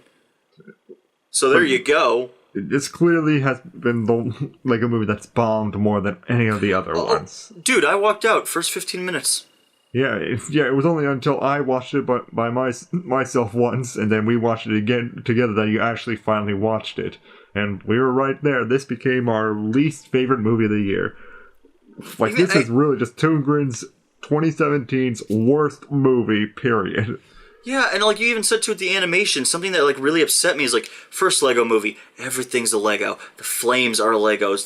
The bits of water are Legos. The soap suds are Legos. And then we get to when the Batman movie hit, nope, just water. That's it. And it's like, oh, yeah, okay. There's still Lego bits, and then the ground is still Lego and all that, but the water is not Lego anymore. And then, like, when you get to Ninjago, it's like, yeah, and fire is just fire. And that pissed me off. Because the fire is just fire, the land is just land. And that makes me so upset. Because one of the coolest things about the first Lego movie is that everything is a Lego. Every single thing is a Lego, and that's such a cool visual because it's almost like you're in a kid's toy box or something, and that makes it so cool to look at. It's cool to see the bits of water. It's cool to see, you know, the land like mass being made of like Lego bricks and everything. That stuff is really cool visually to look at. And the fact that like after Batman and then this, it's just like, oh, we realize that like we don't have to waste fucking time, money to like render that shit. It makes it feel like no one gives a fuck anymore. And we're only the third movie in what clearly is supposed to be like WB's big franchise. Yeah, they clearly want to make a shitload of Lego stuff. Cow. Oh yeah, no doubt. I did hear like there's gonna be a Lego movie too. I'm not gonna go see it in theaters. I mean, maybe my opinion will change if I saw a trailer, but honestly, I think I'm just gonna avoid the trailers for movies too now. Yeah, because these trailers for movies have been god awful recently. Well, like one of the things I noticed that a lot of people, when they were talking about Last Jedi, they were like, "Oh, the trailer built it up to be something completely different. What a disappointment!" I didn't watch the trailers for Last Jedi. I avoided news from Last Jedi and went in there completely blind, which I think is why I'm like, "Oh, that's pretty neat," and I enjoyed it as much as I did because I went there completely blind. Yeah, I think definitely a lot of trailer editors, like nowadays, are not doing a good job recently. Or at the very least, they're not getting the right notes to basically be able to really properly advertise their movies to basically entice people. Yeah, I agree. I agree wholeheartedly. Did we want to discuss any personal gripes with movies that came out, or do we wrap up from here? Well, I have already talked about The Star, and that's just like we can bring up Monster Island. That's like... It's one of the recent sort of direct-to-DVD movies that we brought up, and just like, like that was astonishingly bad. Yeah, like the thing about that one, that makes it just so abysmal is it doesn't know what it wants to be. It's kind of a coming-of-age story, but it kind of isn't. It's kind of a film about racism, and it kind of isn't. Yeah, it's kind of all these little things, and then just ends up being a film about... That might be a good Halloween movie to review then, I suppose. Yeah, maybe next Halloween we'll review that more in full, because it definitely is a special movie. Yeah. And then my other personal gripe was just the Lego Batman movie. I enjoyed it the first time, but I feel like with each subsequent watching, I like it less and less. And the only thing really is the problem for it. The only thing I tend to still like, regardless of how many times I watch it, is I think Zach Galifianakis is amazing as the Joker. He's so funny and charismatic. This is it. Honestly, this might have one of my favorite Joker and Harley relationships ever depicted. Because it's more healthy. Well, it's not even a matter that it's more healthy. It's the fact that, like, every adaptation of Harley and the Joker has always been, everyone plays the abuse angle because it makes her easily sympathetic. That, like, her boyfriend knocks the shit out of her. Right. So you sympathize with her. But the fact that, like, the Suicide Squad movie came out, and that piece of shit couldn't decide, is it abusive or is it romantic? Because her and the Joker clearly love each other. The Joker clearly becomes depressed when she's not around and she gets arrested and is thrown in jail. But at the same time, he tortured Harley. He physically tortures her with electroshock therapy to her brain.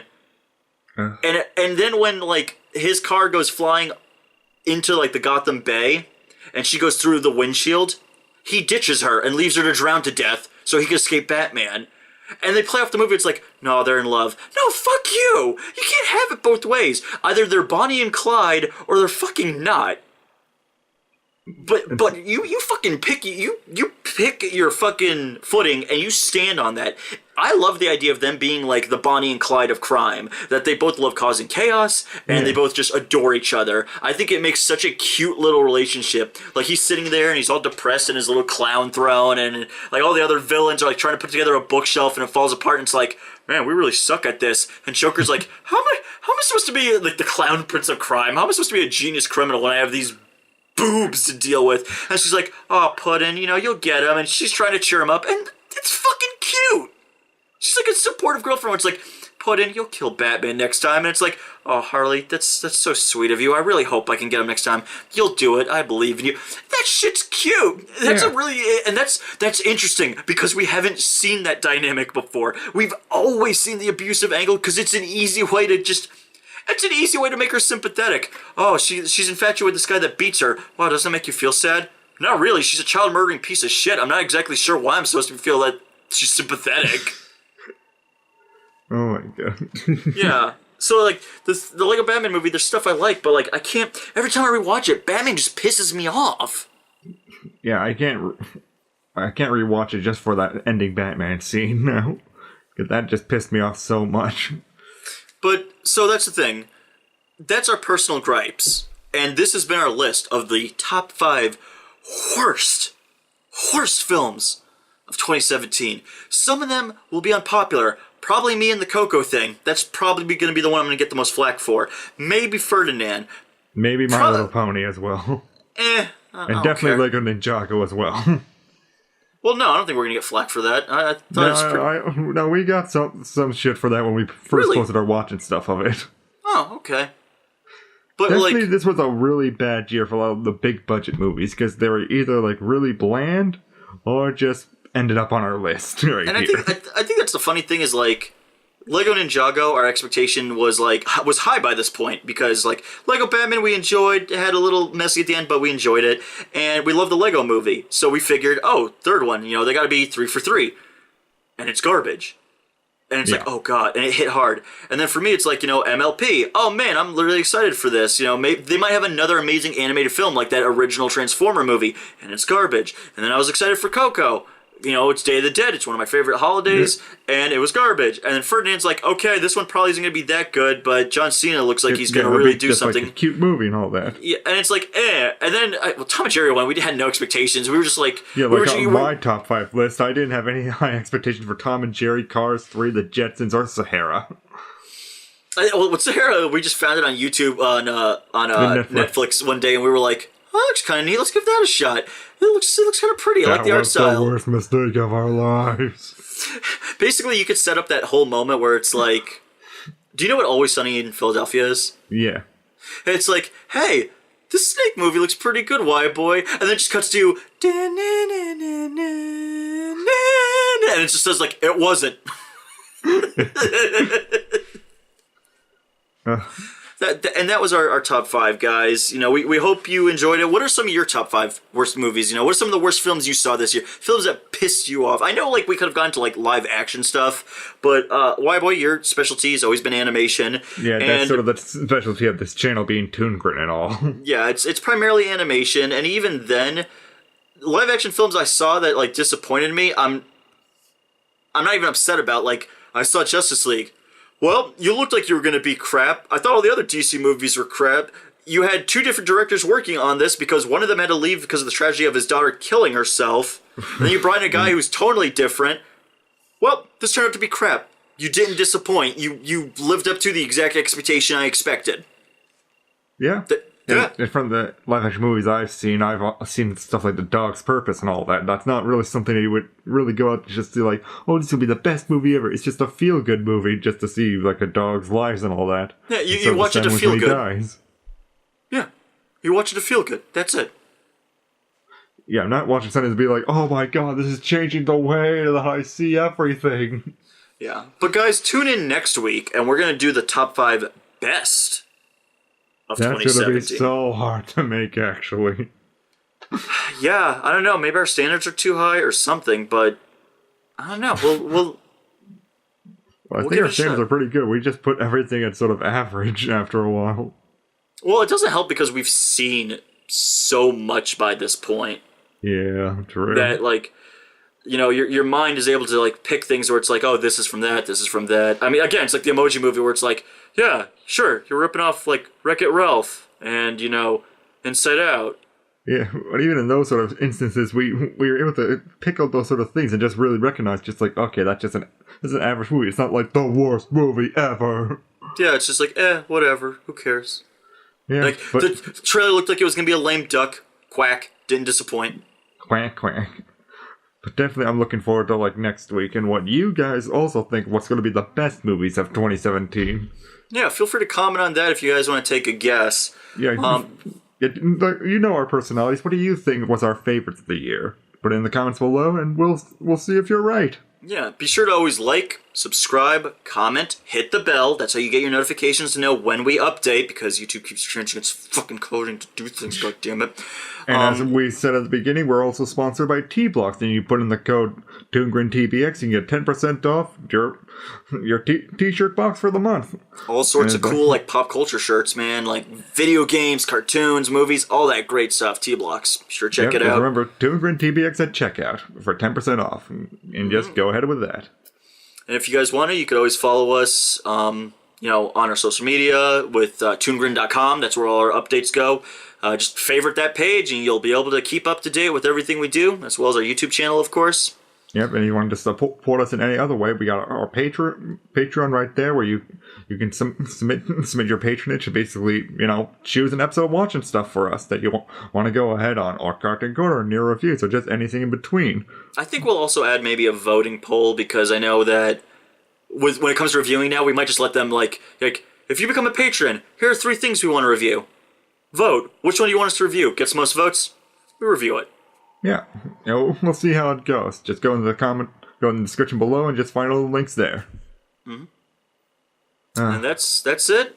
I hope you guys have a happy New Year. I hope you guys stay strong, stay safe, be good to yourself, be good to each other. Watch better movies. Watch better movies, and let's hope that 2018 will be a better year for films. Wait, Aquaman's probably coming out that year, isn't it? Fuck. Well, just be sure to tune in.